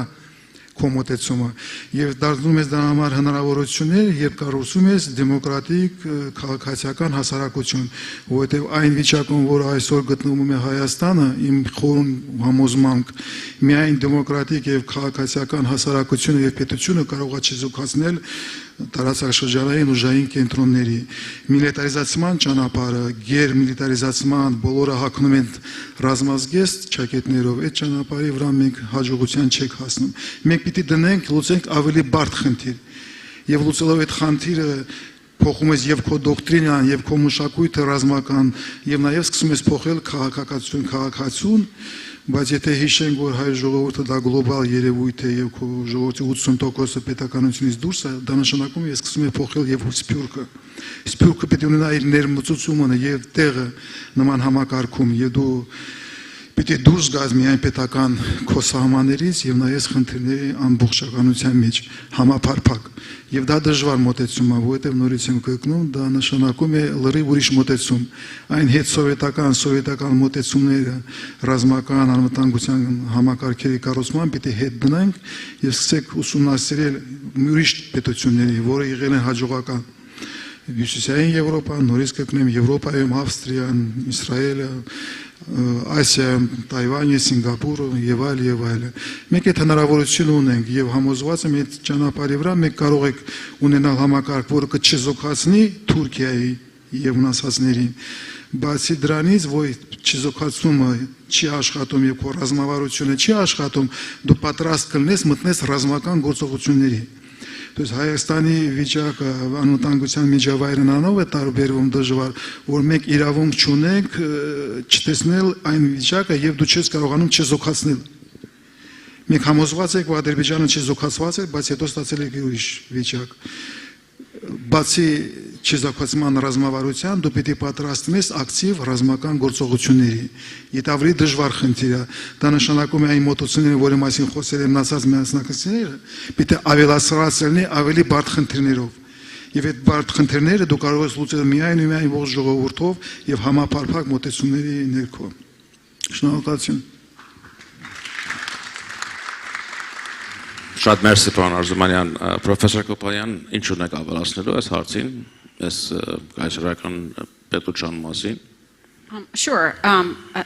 Eric reminded me to introduce myself, and I'm reminding Nerses to introduce himself next time he speaks. My name is Anna Ohanian. I'm a professor of political science at Stonehill College. I'm Richard B. Finnegan, professor of political science at Stonehill College, and a non-resident senior scholar in the Russia and Eurasia program of the Carnegie Endowment for International Peace.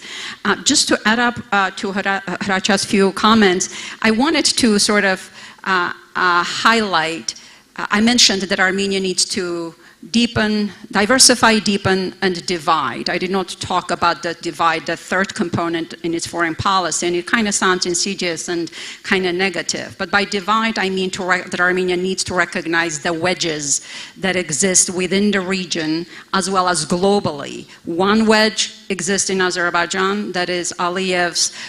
sort of personalized power moving closer to Russia, which does create a wedge between Aliyev and its people, because for years Azerbaijan has been building kind of stumping up a relationship with Turkey. So that's a sort of a division that is developing there, just being aware of that. There is also a wedge, I fully agree, that Armenia needs to think of this that it is facing Turkey-Russia coordinated effort. I fully agree with that. Simply to add that another wedge is that both Turkey and Russia are practicing neo-imperial policies, meaning that they will try to, in the case of Russia, which the Kremlin announced, actually explained the war in very imperial terms, which actually changed all of my analysis of Russia up to that point. But both Turkey and Russia are neo-imperial players, meaning that they will try to Turkey will try to stay under the radar of the international law, but will use sort of hybrid strategies that Nerses mentioned, military operations, security zones, quote unquote, and Azerbaijan will be trying to copy and paste some of that strategy that Turkey is doing in the Middle East. The wedge that is developing is that neither the West nor even China are pursuing those kinds of policies. The West is very much a stakeholder and is working towards maintaining this rules-based world order within which norms against conquest are the most basic, border stability is most influential, and the West, if they are serious about supporting democracies, they seem to be galvanizing and coalescing, at least around protecting that norm. Even China, that still has its objective in connecting all the way to Europe. While Russia's decline is changing the whole logic of Eurasian connectivity, up until before the war in Ukraine, it's Russia-China relationship that was the defining engine of Eurasian connectivity. After the war in Ukraine, essentially Russia's leverage over that connectivity has declined, and now even China will continue to try to connect with Europe, largely to the south, but for China, again, border stability remains crucial. China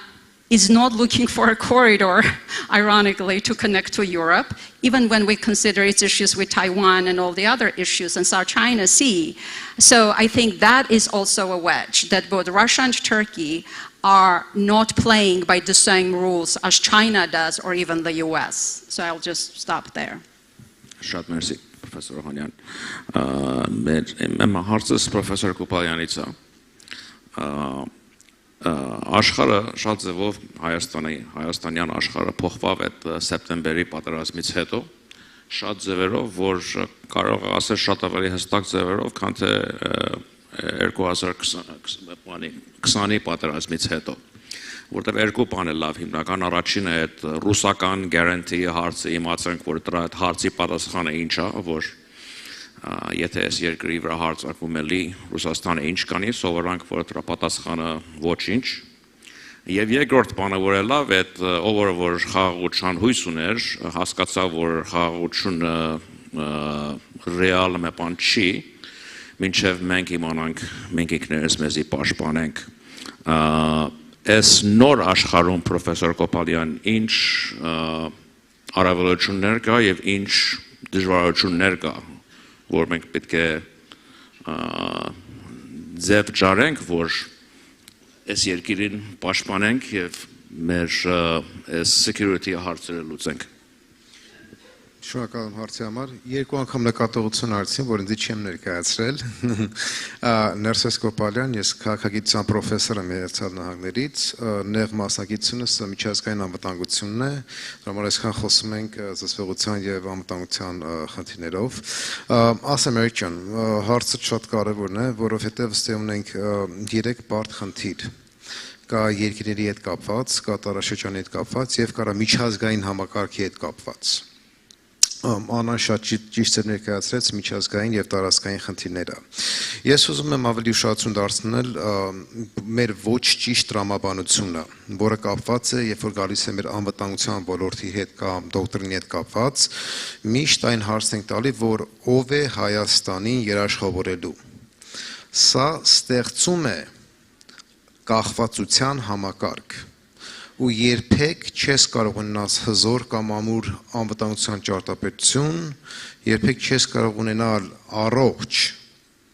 հարաբերություն հարևան երկրների հետ, չես կարող ունենալ ազդեցություն տարածաշրջանում, եթե շարունակ քո երկրի անվտանգությունը ունի կախված եւ կախվածություն։ Սա համար առաջին խնդիրն է։ Այնտեղ ուրիշ հարցեր առաջանում, Հայաստանը փոքր երկիր է, տարածաշրջանը իր խնդիրներ ունի, Թուրքիան կա, Ռուսաստանի խնդիրներ կան, Պարսկաստանը կա հարավում, այսինքն ոնց է Հայաստանը հարցեր լուծելու։ Դաշինք կազմելը անվտանգության միջազգային մասշտաբով կամ տարածաշրջանի հետ կապված կազմակերպություններում անդամ լինելը։ Այս բաները սա չի կոչվում, որ Հայաստանը չի կարող անկախ լինի, երբ որ գալիս է իր անվտանգության դոկտրինը, ռազմավարությունը կամ ճարտարապետությունը։ Այսինքն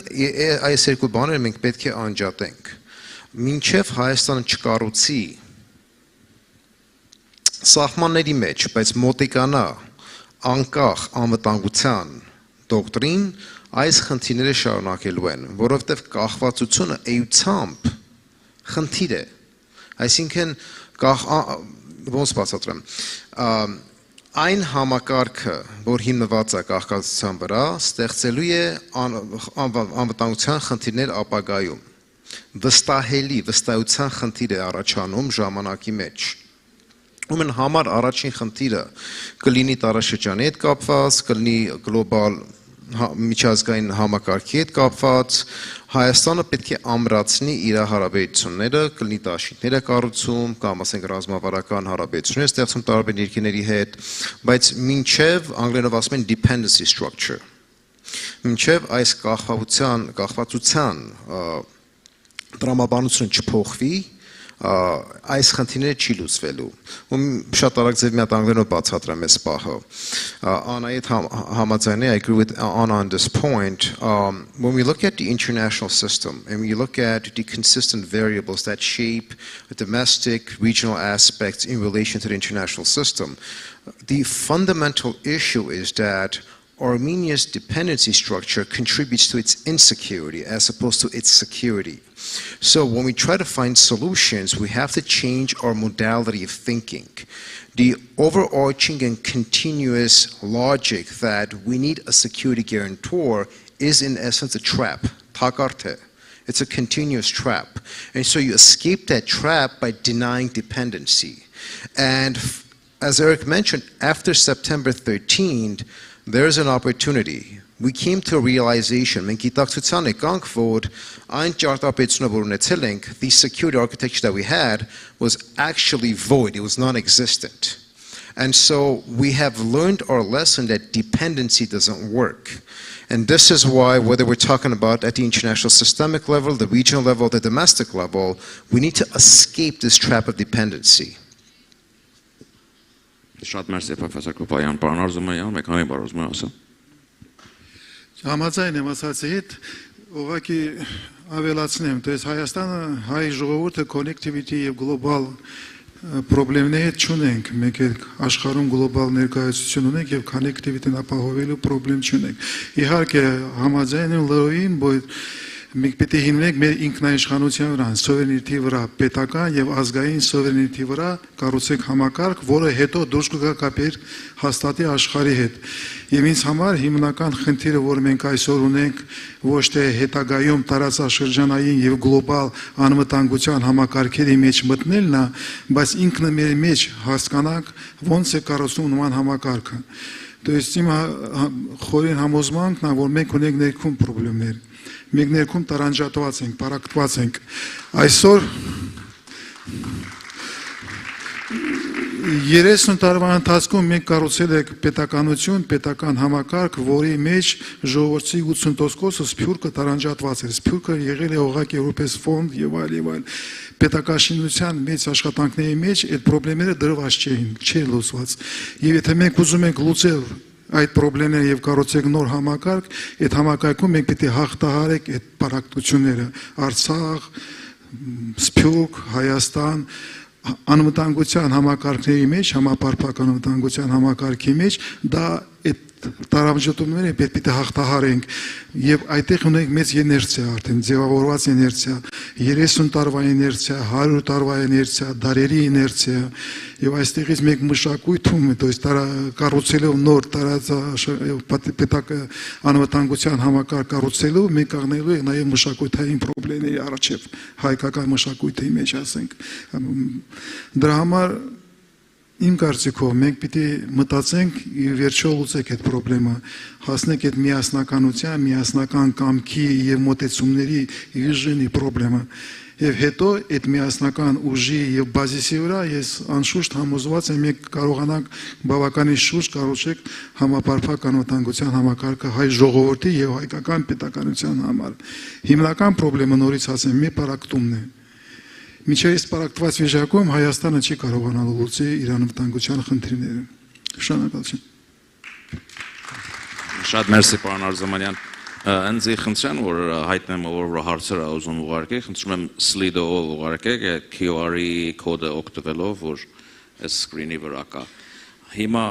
մատ հարց ունեմ, ով որ մեր երեք մասնակիցներից ուզում պատասխան տա։ Հայաստանում ամենից գիտենք, որ շատ լուրջ կոմպետենսի հարցեր ունենք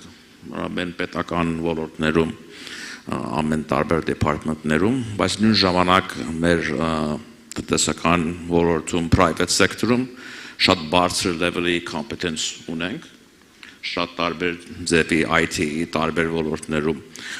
Ինչպես ենք կարող այս մեր private sector-ի կոմպետենսը բերենք, որ մեր պետական կոմպետենսի level-ը բարձրացնի, մանավանդ անվտանգության հարցերի վրա, կարող ենք մտածենք այդ իմանում ենք մոդել կասրա համար, Իսրայելում շատ IT sector-ի ընկերությունները military sector-ից սկսում են, հետո են տնտեսական նորմալ ոլորտի մեջ, մենք կարող է պետք է ճիշտ հակառակն անենք, ուզում ով է, ուզում սրա մասին խոսալ։ Այստեղ իհարկե մեծ խնդրեմ է, որովհետև եթե փորձում ես կառուցել նոր անվտանգության ճարտարապետություն, իրոք այդ խնդրի առջև ես կանգնած, դու կանգնում ես երկու խնդիրների առջև։ Առաջինը, մինչև հիմա մենք գնացել ենք սովետական դոկտրինայի, սովետական ռազմական մտածելակերպի ընթացքում, եւ այսօրվա Հայաստանի անվտանգության եւ պաշտպանության համակարգը ունի սովետական ժառանգություն եւ մտածելակերպ։ Եթե փորձում ես փոխել եւ ստիպված ես փոխել turning point-ը, պիտի փոխես որակավորապես կոմոտեցումները, դու պիտի լուծես արևմուտքում գտնվող մասնագետների կոմպետենցների ներբերումը Հայաստան, եւ դա մեծ խնդիր է, որովհետեւ եթե սկսում ես կառուցել նման համակարգ, այստեղ խնդրեմը այնքան գումարների խնդրեմը չէ, ինչքան այդ կոմպետենցների ներգրավումը եւ այդ կոմպետենցների եւ սովետականի մտածելակերպ ունեցող համակարգերի հետ կոմպլեքս կառուցելը, դաշնակցություն կառուցելը, որ կարողանաս փոփոխություններ հանձնես։ То есть հայկական ոլորտում մենք կանգնած ենք մի քանի լուրջ խնդիրների եւ այստեղ այն փորձը, որ կա արևմուտքում երկրներում, որտեղ նման համակարգեր կառուցվել են, խիստ կարևոր է։ Եվ մենք ինչքան ես գիտեմ, եւ Պաշտպանության նախարարությունում եւ անվտանգության խորհրդում այդ խնդրը հասկանվում է, որ այն փոփոխությունները, որը պիտի անվեն Հայաստանում, բերում են անհրաժեշտության ներգրավել մասնագետներին, անվտանգության մասնագետների, պաշտպանության ոլորտի մասնագետներին, որը կօգնեն Հայաստանին այդ տրանսֆորմեյշնը կառուցենք։ Առանց նման ներգրավման մեր հայկական ներուժի ինտելեկտուալ, փորձական ներուժ մասնագետության մենք այդ խնդիրը լուծել չի կարողանալու իմ կարծիքով։ Հայաստանի ներքո նման մասնագետները շատ ու շատ քիչ են եւ իրանք չեն կարողանալ ունենալ այն քանակը, որ կարողանան նման խնդիրներ լուծեն։ Շատ մերսի, պարոն Արզումանյան։ Հիմա պրոֆեսոր Օհանյանը եւ Անայից հետո խնդրում եմ պրոֆեսոր Կոպարյան դուք պատասխան տվեք։ I'm hoping Narcissus will take up the military component of this question because he knows a lot about it. But I would like to, I really like the question, Eric, because it allows us to talk about statehood in general. And I agree with Racha's comments. I think public-private partnerships as a method of governance in general is something that we have to learn to do.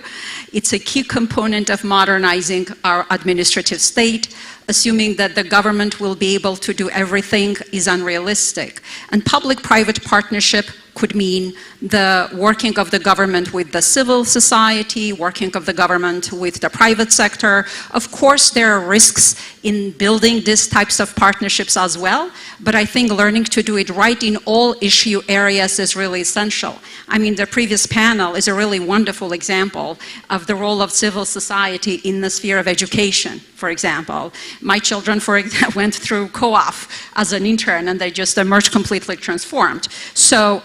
in that respect, understanding how to bolster the state through critical, meaningful engagement with sectors outside of the government is essential, and this applies to the security sector. I will stop here and let Narcissus take up the security component. Thank you, Anna John. Այստեղ երկու խնդիր կա, որ շատ կարևոր է քննարկենք։ Առաջինը, ինչ որ պատկանում այս խնդրի հետ կապված, դա ինստիտուցիաների բարի փոխումների խնդիրն է։ Նայեք, երբ որ խոսում ենք competence, կարողություն, capacity building, մինչև չունենանք առողջ եւ զարգացած ինստիտուցիաներ, այս ծրագիրների իրականացումը շատ դժվար է լինելու իրականացնենք, որովհետեւ բոլորս գործեկցելու ենք, անի private եւ public, բոլորս գործեկցելու ենք կառավարման ինստիտուցիաների միջոցով։ Դրա համար բարի փոխումներ ինստիտուցիաների որակը շատ կարևոր է։ Երկար ժամանակ անվտանգության ոլորտում բարի փոխումներ կամ առաջադիմում շատ դժվար է եղել ունենանք կամ կարողանանք հարաբերություն ստեղծենք private public sector-ի հետ կապված, որովհետև նա եղել է փակ համակարգ։ Դա ինստիտուցիայի կառուցից է գալի, դա գալիս է սովետական ժառանգություն է, դա մի խնդիրն է։ Երկրորդը, մենք ունենք մշակույթի խնդիր։ Այսինքն մեր քաղաքական մշակույթը մի քիչ անսովոր է կապել հանրային պետականը եւ private անձնականը այս անջատումը մշակույթի մեջ խնդիրներ է ստեղծում երբ որ փորձում են գործակցել երկուսի իրար հետ կապել մինչև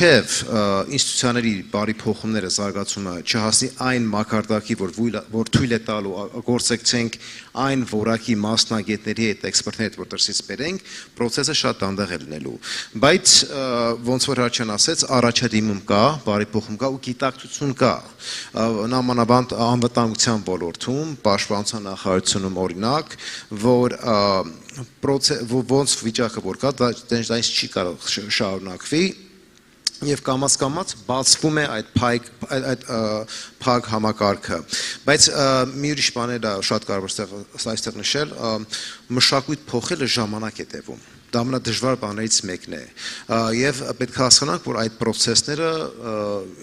հեռանկար process-ներ են։ Յուրաքանչյուր երկրների օրինակ եթե նայենք, հագին այստեղ հետազոտական փաստեր կա, 10-ից 15 տարի է տևում մինիմալ ինստիտուցիաների մշակույթի փոփոխությունները։ Հայաստանը ահագին առաջադիմել է, բայց այս process շարունակվելու է եւ մինչեւ այս խնդիրները հստակ ձևի չլուծենք, չառաջադիմենք, մի քիչ դանդաղ լինելու ամբողջական համակարգը փոխելը։ Շատ մերսի։ Հիմա անցնելու ենք ժողովրդի հարցերին, առաջի հարցը ձեզ համար պրոֆեսոր Անա Հոնյան։ ասում խոսում ենք որպես խաղաղության աջենդա, խաղաղության ծրագիրը, բայց խաղաղության ծրագիրը ինչքան ռեալ է, երբ որ մեր հիմնական թշնամին էթնիկ զտումների մասին է խոսում, շատ պարզ, ցեղասպանության մասին է խոսում պարզ, ինչքան ռեալ բան է այդ խաղաղության աջենդան, ծրագիրը, երբ որ այդտենց ռեժիմ ունենք Բաքուում, որ խաղաղության մեջ հետաքրքրություն չունի։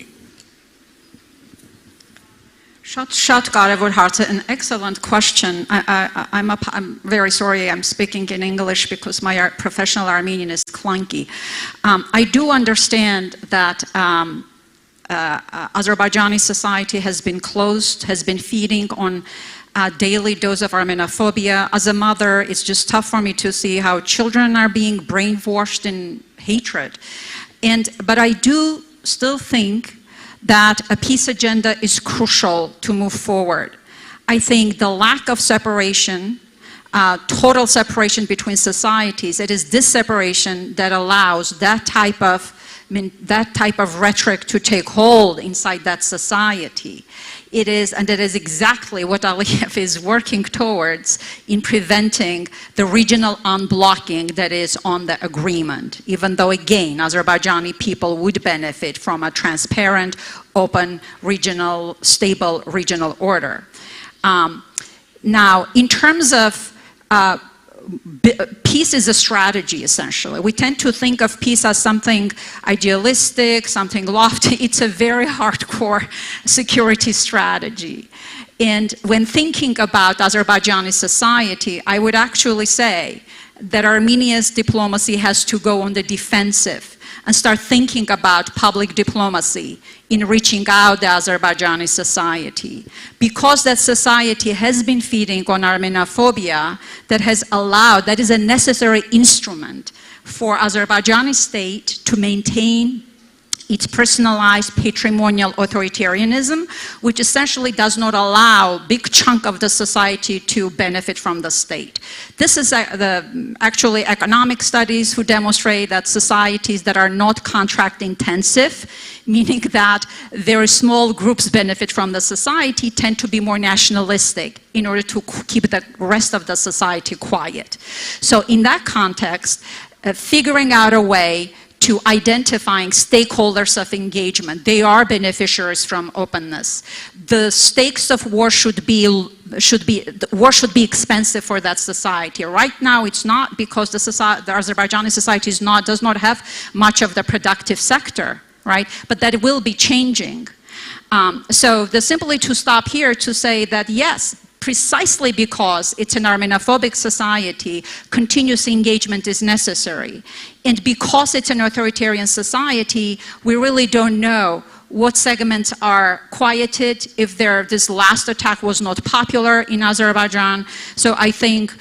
thinking about engagement and thinking about how to build, how to unblock the region, what it means in real terms is really critical.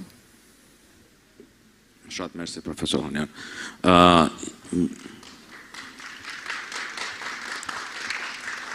Մեր մահաց Մոսկվայից ակալի, ասում է ռեսուրսների հարցը, ասում եք, եթե խոսում ենք, որ այդ ռազմական ռեֆորմները, պաշտպանության ռեֆորմները, մեր որտեղից ենք ռեսուրսները ճարելու, որ այդ փոփոխությունները, որ պետք է ռեֆորմները պետք է իմանանք անենք։ Ռեսուրսների խնդրումը դա երկրորդական է, ներեցեք։ Հիմնական խնդրեմն է, որ դու հասկանաս, որ դու պետք է փոփոխությունների հասնես, առաջինը։ Երկրորդը, ես ուրախ եմ, որ մնացած մասնակիցները խոսացել են, որ այստեղ կա եւ մշակութային խնդրեմ, եւ ինստիտուցիոնալ խնդիրներ, եւ քո ստաֆի խնդրեմ, որը այսօր ունես։ Այդ ֆոնի վրա ռեսուրսների խնդրեմը իմ կարծիքով 5-10%-ն են կազմում։ Մնացած 90%-ը մենք որպես ժողովուրդ դեռ չեք մշակել։ Դրա համար խոսել ռեսուրսների մասին մի քիչ շուտ է։ Մենք պետք է հասկանանք ոնց է փոխում մեր համակարգը, անվտանգության համակարգը, ինչ վիժնի ներքո, ինչ ստրատեգիա ներքո, եւ այդ ժամանակ մենք կլուծենք ռեսուրսների խնդրեմը։ Հայ ժողովուրդը լինելով գլոբալ ունի ունակություններ, ունի կոմպետենցիաներ նման համակարգ կառուցելու, իսկ նման բարդ համակարգներ կառուցելու մեջ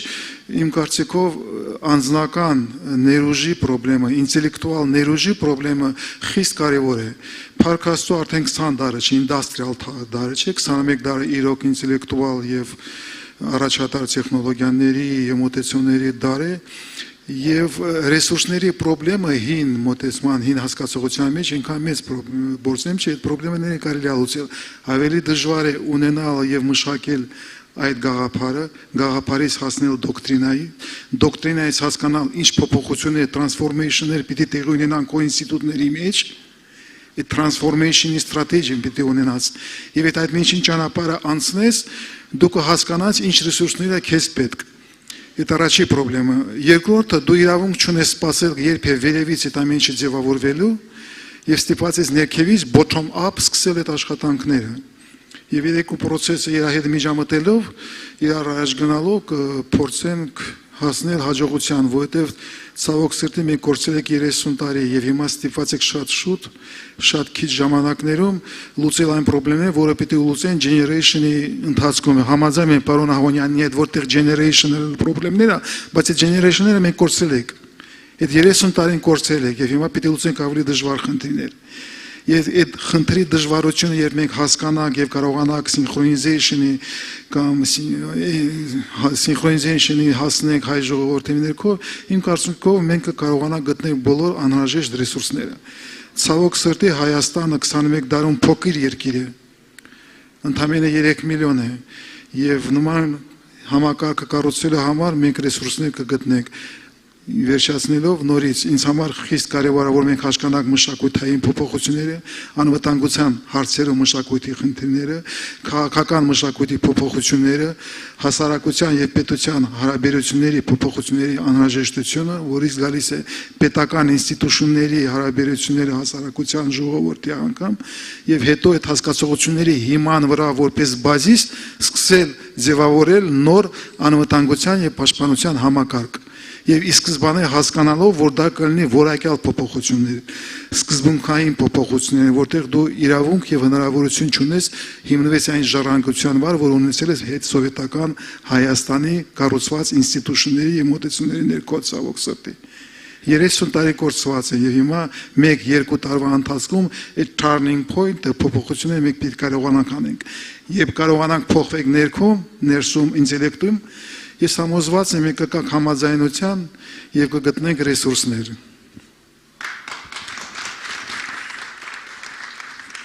Շատ մերսի պարոն Արզումանյան, պրոֆեսոր Կոպալյան ես հարցեցես համարը, ասում հիմա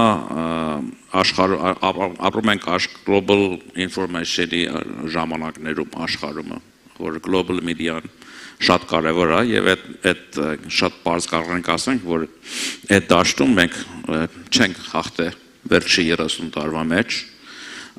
ինչ պետք է անենք որ իմանանք այդ global information-ի պատերազմը այդ պայքարի մեջ հաղթենք Շատ կարևոր հարց է ես երեք հոդված էի գրել EVN report-ի մեջ քննարկում ենք այս խնդիրը այսինքն այս ինֆորմացիայի պատերազմը դա պատկանում է Ադրբեջանի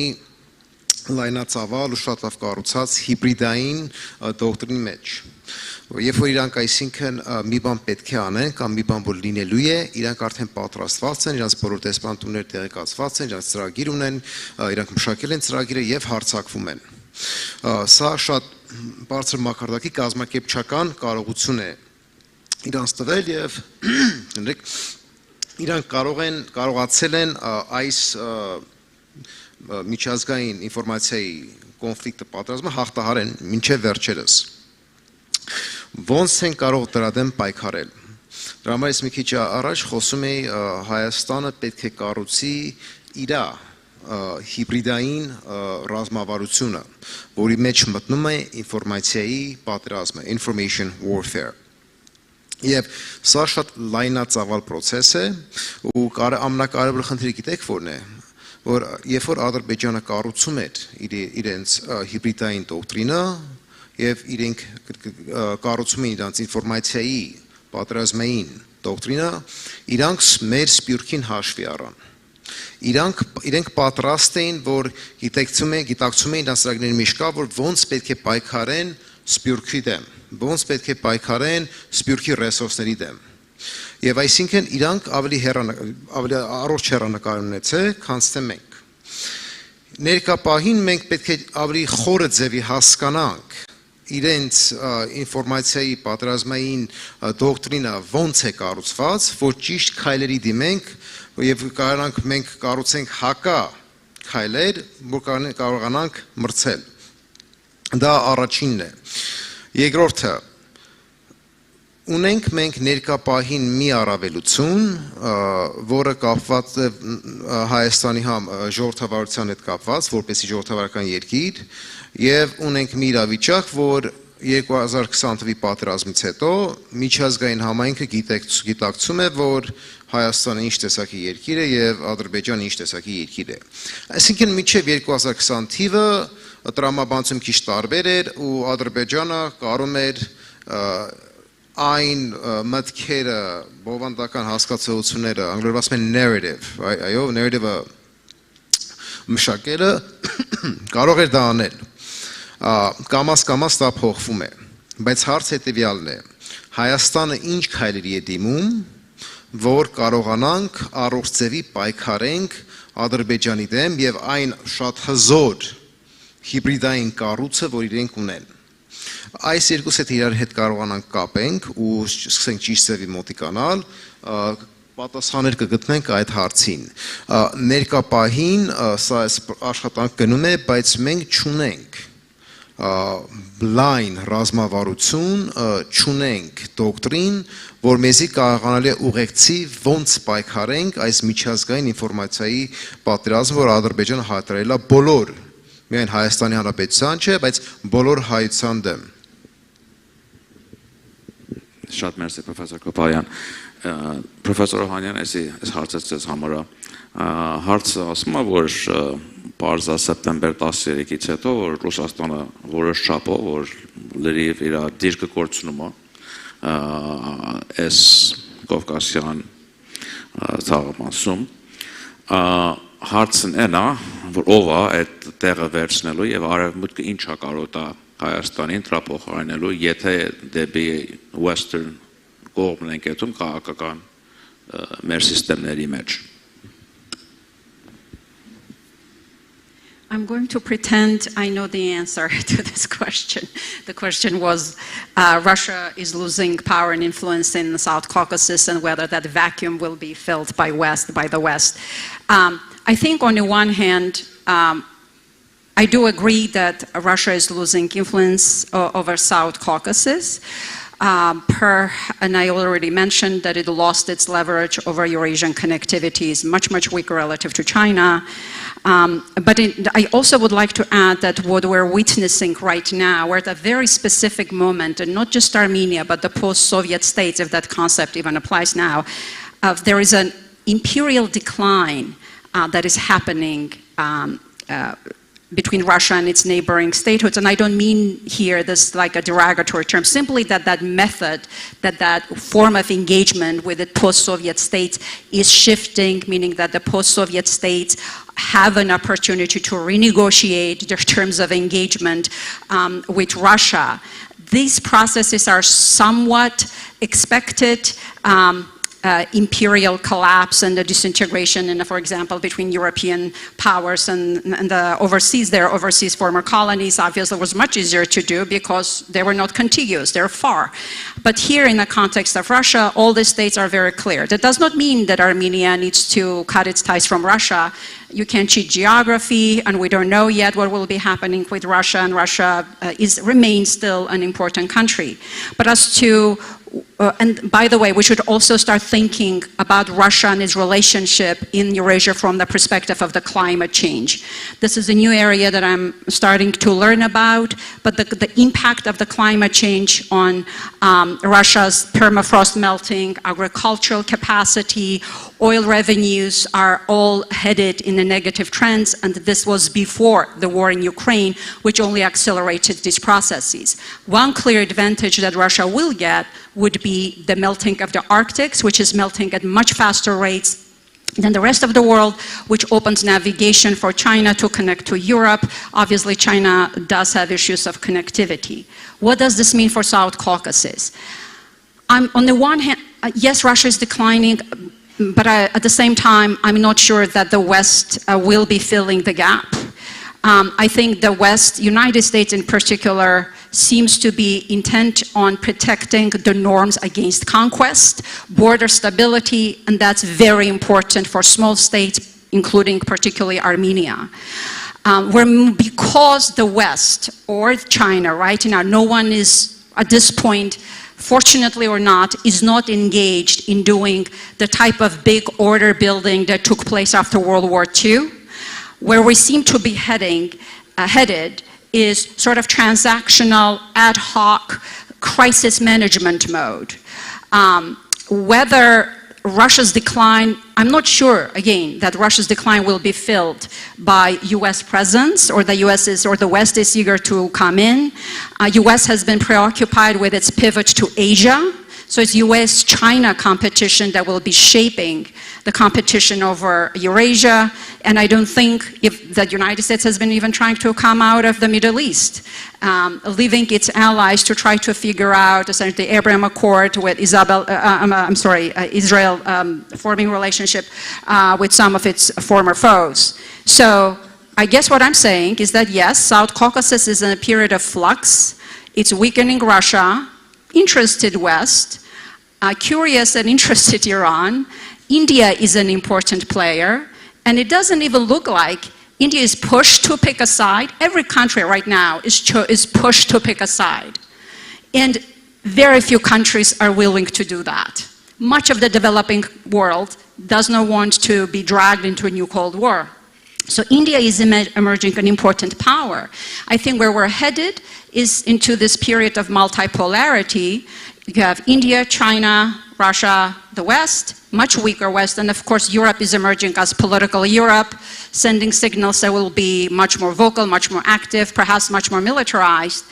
which again takes me to my earlier point. This is an opportunity for small states to take ownership over their region. I understand Azerbaijan right now is the sick man of the region, I would argue. Azerbaijani deep authoritarianism, declining oil revenues, is the biggest roadblock against regional resilience in the South Caucasus. And I just published a book on this that came out with Stanford University Press titled The Neighborhood Effect, The Imperial Roots of Regional Fracture in Eurasia. Looking at this question historically, I do think this is an opportunity for South Caucasus to cohere, to come out of its fractured state, and Armenia stands to benefit from it. Losing this opportunity will be risky, I'm afraid. Շատ մերսի պրոֆեսոր Հանյան, պարոն Արզամանյան, ես խացեցես համարը եւ Պասկաստան ենք ապնի։ Ասում Պասկաստանը այս պահին ինչքան ռեալ պարտներ է Հայաստանին security հարցերի վրա։ Հիմա մենք որ այդ երկրի հիմա շատ դժվար օրեր անցկացնում են իրանց այդ քաղաքական հարցերով, internal հարցերով։ So էտա Իրանի հարցը շատ դժվար է։ Իրանը որպես իրականությունը, բարդ իրականությունը եւ մեր հարաբերությունները կառուցելով Իրանի հետ երևի մի քանի շերտերի վրա պետք է աշխատենք։ Անվտանգության շերտում երևի կարող եք ինչ-որ համագործակցություն ունենալ ընդհանուր սպառնալիքների առջև կանգնած եւ սպառնալիքը նայել ոչ թե արևմուտքը մնացած երկրները, բայց Թուրքիայի որպես նոր կայսրություն ցանկությունները գործել ներխուժում մինչև կենտրոնական Ասիա եւ այլ, այդ ճանապարհների կարող եք օգտագործել։ Բայց իմ կարծիքով մենք պետք չէ մեծ հույսեր կառուցենք կապել Իրանի հետ անվտանգության ցետքի հարցերի շուրջ։ Մենք ունենք աշխարհակահաղական ոլորտում հնարավորություն կառուցել լավ կապեր, կոմունիկացիոն կապեր, բայց այս պարագայումը, երբ մենք ունենք մեր դինամիկայի, որի մասին խոսել է Տիկին Պողանյանը, մեր environment-ում եւ տարածաշրջանում եւ աշխարհում, ես մտածում եմ, որ մենք պետք է ավելի շատ աշխատենք Հնդկաստանի հետ եւ Արևմուտքի հետ անվտանգության հարցերով, որովհետեւ ի վերջո մենք գալու ենք նաեւ գաղափարական տարանջատումների մեջ եւ պիտի ընտրես ավտորիտար մոտեցման եւ դեմոկրատիկ, ասենք, տենց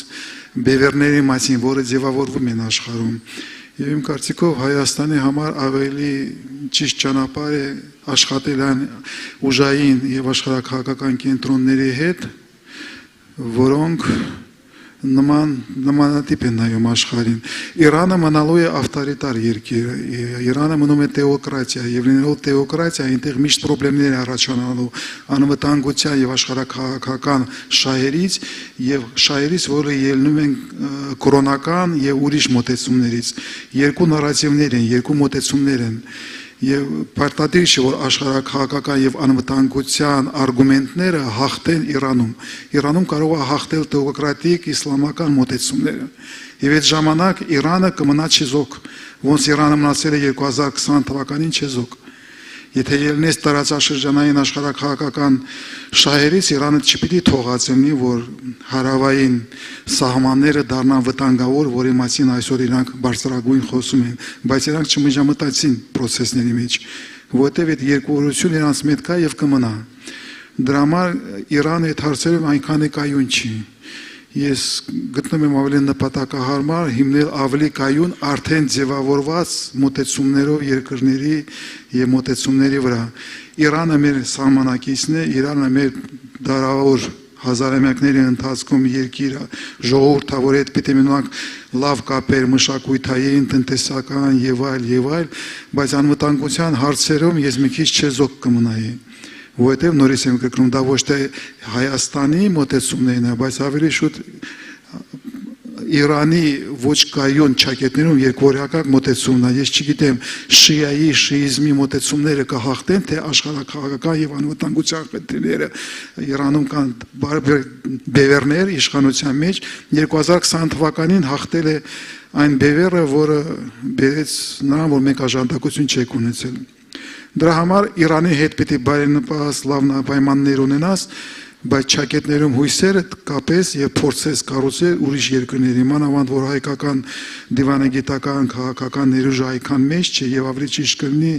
կենտրոնանալ այն ուղղությունների վրա, որտեղ մենք կարող ենք ունենալ ավելի հստակ նվաճումներ արևմուտքում, մերձավոր արևելքում կան երկրներ, որի հետ պետք է կառուցել հարաբերություններ եւ Հնդկաստանի հետ։ Շատ մերսի, պարոն Ռոզմանյան։ Պրոֆեսոր Կոպարյան, ես հարցը ձեզ համար է։ Ուզում եմ իմանալ, որ աշխարհի ռեակցիան ինչպես տարբեր էր 20-ի պատերազմի ագրեսիան Արցախի դեմ եւ 22-ի ագրեսիան Հայաստանի դեմ եւ ինչ նշանակություն ունի այդ տարբերությունները աշխարհի ռեակցիային։ Շնորհակալ եմ, այո, շատ մեծ տարբերություն կար։ Միջազգային համայնքի դիրքավորոշումը մինչև 2020 թիվը, ինչ որ կախված էր Արցախի հետ կապված, միջազգային համայնքի դիրքը հետևյալն էր։ Դա պատկանում Ադրբեջանին կամ Ադրբեջանի տարածքի մեջ է մտնում եւ Ադրբեջանը ունի այն իրավունքը, որը նա օգտագործեց, որ հետ գրավի իր տարածքները։ Դա էր միջազգային համայնքի շատ հասարակ ձևով եմ ներկայացնում բնականաբար, բայց դա էր միջազգային համայնքի դիրքավորոշումը։ Այսինքն, երբ որ դրա համար 20 թվականի պատերազմը 44 օրվա պատերազմը սկսավ, բոլորիս համար պարզ էր, որ մենք մենակ ենք։ Այսինքն միջազգային համայնքը չի կարող մեզ օգնել, որովհետև որոշումը կայացվել էր, ոնց որ կայացվել էր։ Սեպտեմբերի 12-ի դեպքերը լրիվ տարբերվեցին։ Այսինքն Ադրբեջանը հարձակվեց ինքնիշխան Հայաստանի վրա։ Երբ որ մի սուվերեն երկրի վրա հարձակում կա, դա խնդիրներ առաջանում միջազգային համայնքի համար։ Եվ այդ դինամիկան բոլորովին տարբեր էր։ Եվ դա շատ մեծ դեր տարավ, որ համոզի միջազգային համայնքին, որ Ադրբեջանը ոչ թե մտահոգված է իր տարածքները ապահովելու, Արցախի հարցը ապահովելու, բայց նա ագրեսիվ ռեժիմը ունի տարբեր նպատակներ։ Եվ դա շատ բաներ փոխվեց, երբ որ խոսում ենք տարբեր դեսպանների հետ, միջազգային մասնագետների հետ, այսինքն մտածելակերպը փոխվել է։ Այստեղ ուրիշ խնդիր կա։ Միջազգային համայնքը համոզված էր, որ մինչև 2020 թվականի պատերազմը, որ Հայաստանը ազնիվ ձևի չէր մասնակցում բանակցություններին։ Դա իրենց կարծիքներ որոշումներ։ Որովհետև ասում էին, որ ցկցկում եք, ստատուս քվոն եք ուզում պահպանեք եւ այլն, դուք լուծում չեք ուզում գտնեք, ազնիվ ձևի չեք մասնակցում եւ այլն։ Դա խնդիրներ ստեղծեց մեր համար, դրա համար 20 թվականի պատերազմը իրենց մոտեցումը տարբեր էր։ Հիմա իրավիճակը փոխված է։ Միջազգային համայնքը հիմա համոզված է, որ Ադրբեջանը անազնիվ ձևի է մասնակցում բանակցություններին։ Ու սկսում է խոչընդոտել process-ը, խնդիրներ է ստեղծում եւ իրենց այս բաներ, այս ագրեսիան Հայաստանի դեմ կապած, դիրքեր գրավել, հարձակումներ եւ այլն, այսինքն պարագան բոլորովին փոխված է։ Արցախի խնդիրը եւ ինքնիշխան Հայաստանի խնդիրը սա երկու տարբեր միջազգային համայնքի համար, հզոր երկրների համար երկու տարբեր խնդիրներ են։ Եվ 20 թվականից հետո փոփոխությունները տեսնում ենք։ Սեպտեմբերի 13-ը շատ բան փոխեց։ Միջազգային համայնքը ավելի առողջ ձևի հասկացավ Ադրբեջանը ինչ է ուզում անի եւ նույն ժամանակ գիտակցության եկան, որ Հայաստանը ոչ թե միայն մենակ է, այլ բայց ոնց որ հզոր երկիրները տարաշրջանում գործեկցում են Հայաստանի դեմ։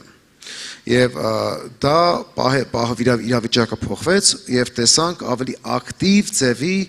արևմտյան աշխարհի դերը տարաշրջանում եւ Հայաստանի անվտանգության հետ կապված։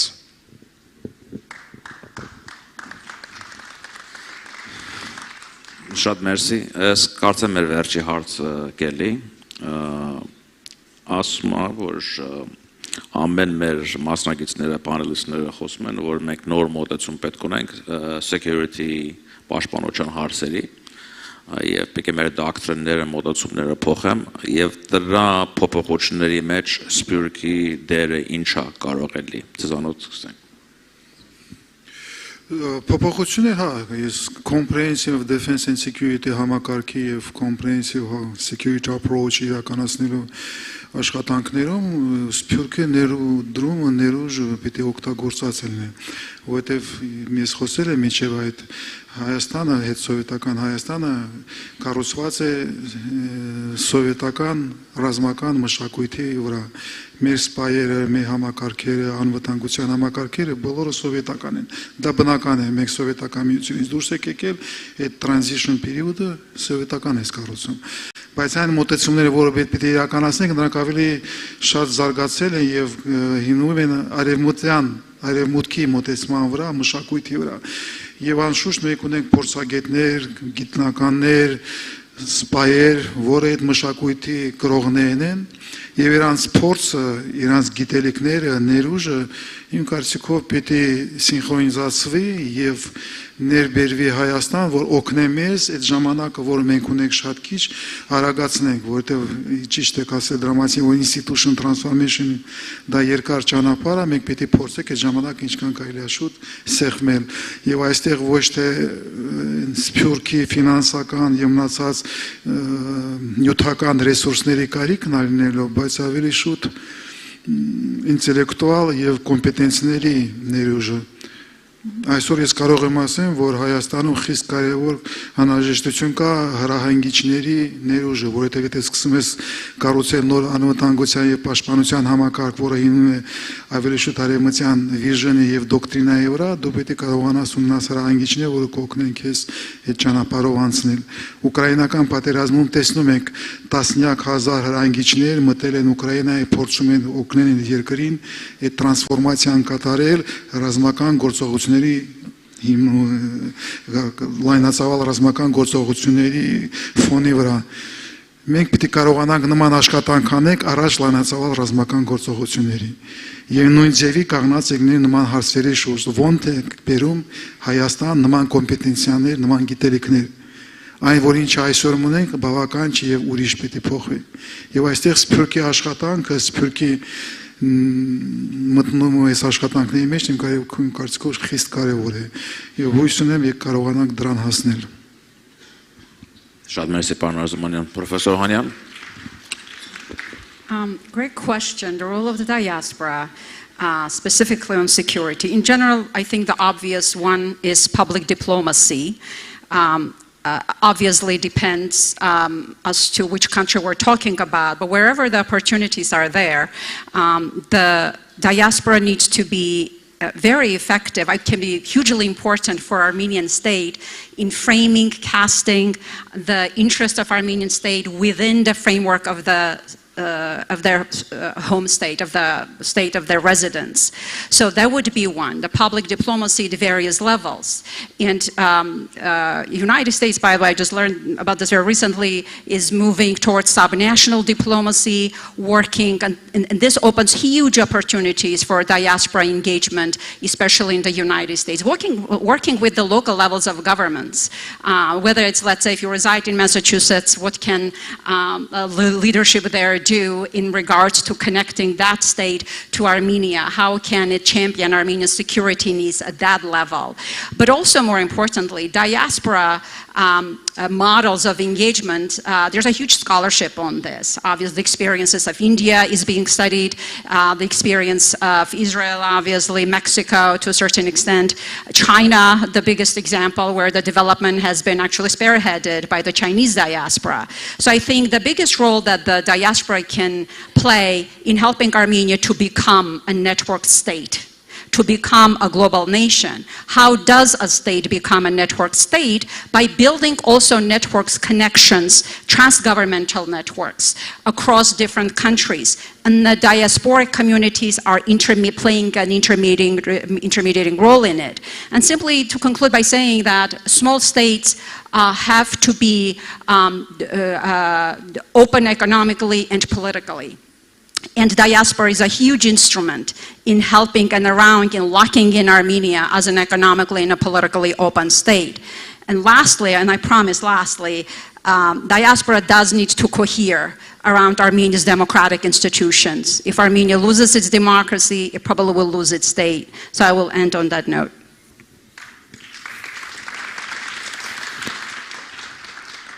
Շատ ավելացնելու բան չունեմ, կարևոր կետերը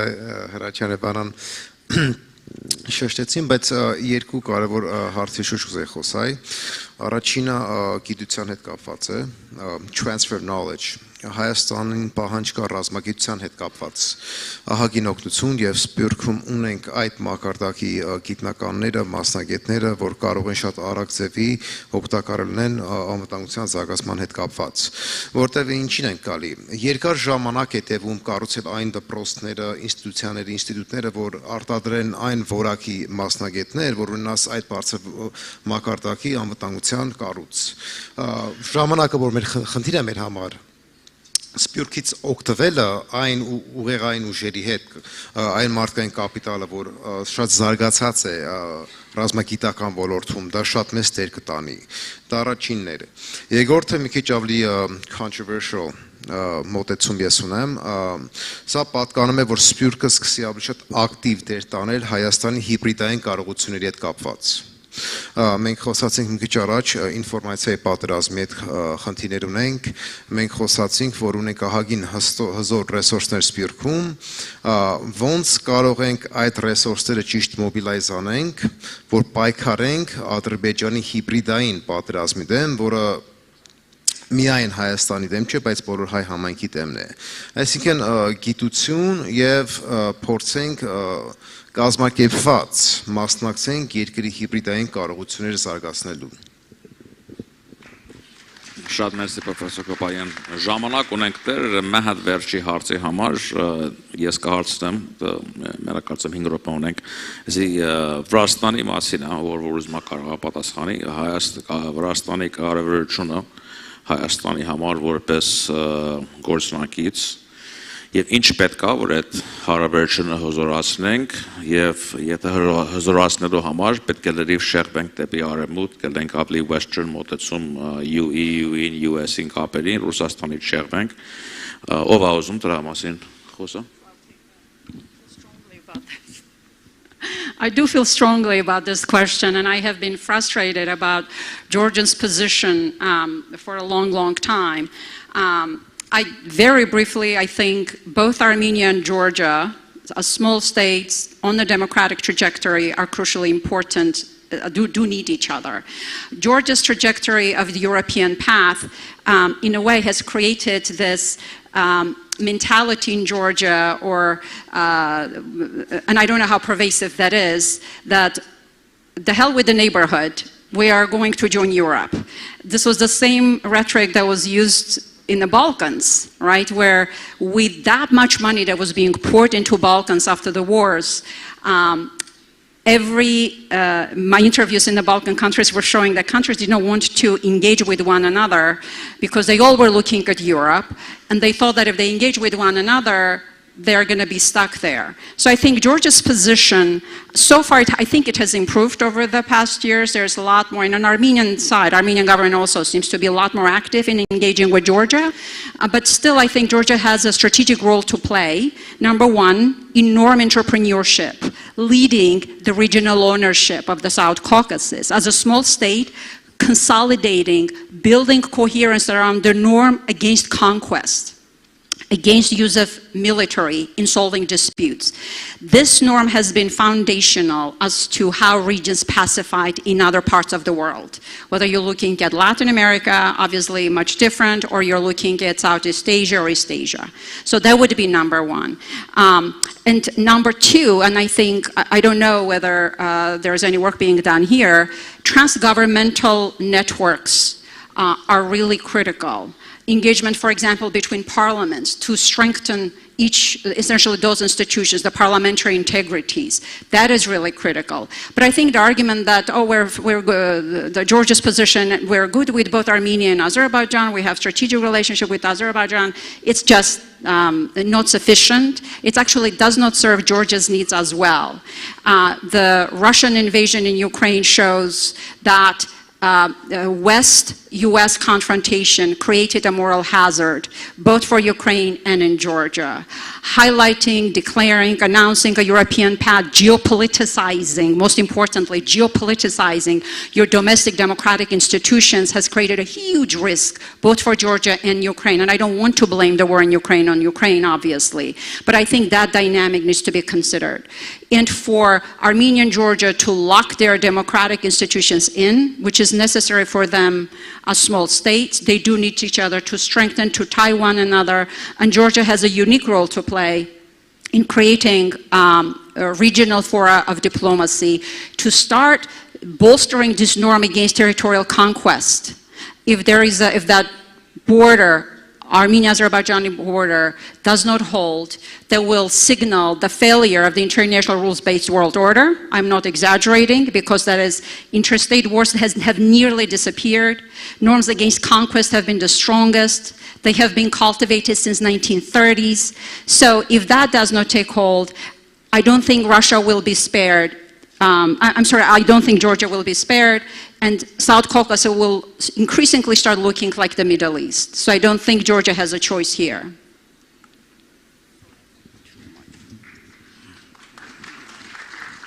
Շատ մերսի մեր ժամկետը բրծերա, վերջնենք ասը, ուզում մեր ամեն մասնակիցներից շնորհակալություն հայտնեմ։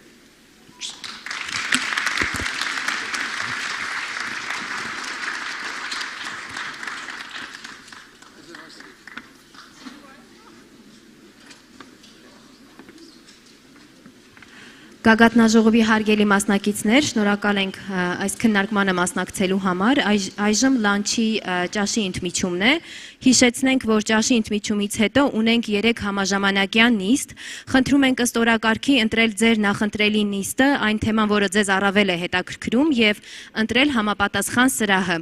Այս սրահում խնդրում ենք մնալ միայն այն մասնակիցներին, ովքեր ուզում են մասնակցել Սփյուռքի աջակցությունը Հայաստանի անվտանգության հզորացման գործում։ Մյուս 2 սրահներում քննարկվելու են հետևյալ հարցերը։ Առաջին սրահում քննարկվելու է Սփյուռքը եւ հայկական շահերի պաշտպանությունը, եւ երրորդ սրահում քննարկվելու է Սփյուռքը, փափուկ ուժը եւ մեր բրենդը։ Ուզում ենք նաև հիշեցնել, որ այսօր ժամը 18:00-ին մենք հյուրընկալելու ենք Հայաստանի Հանրապետության արտաքին գործերի նախարարին եւ քննարկվելու է Հայաստանի Հանրապետության արտաքին քաղաքականության հարցը։ Խնդրում ենք բոլորին մասնակցել այդ հանդիպմանը եւս։ Շնորհակալություն։ Ladies and gentlemen, we will now have a 1 hour and 30-minute break.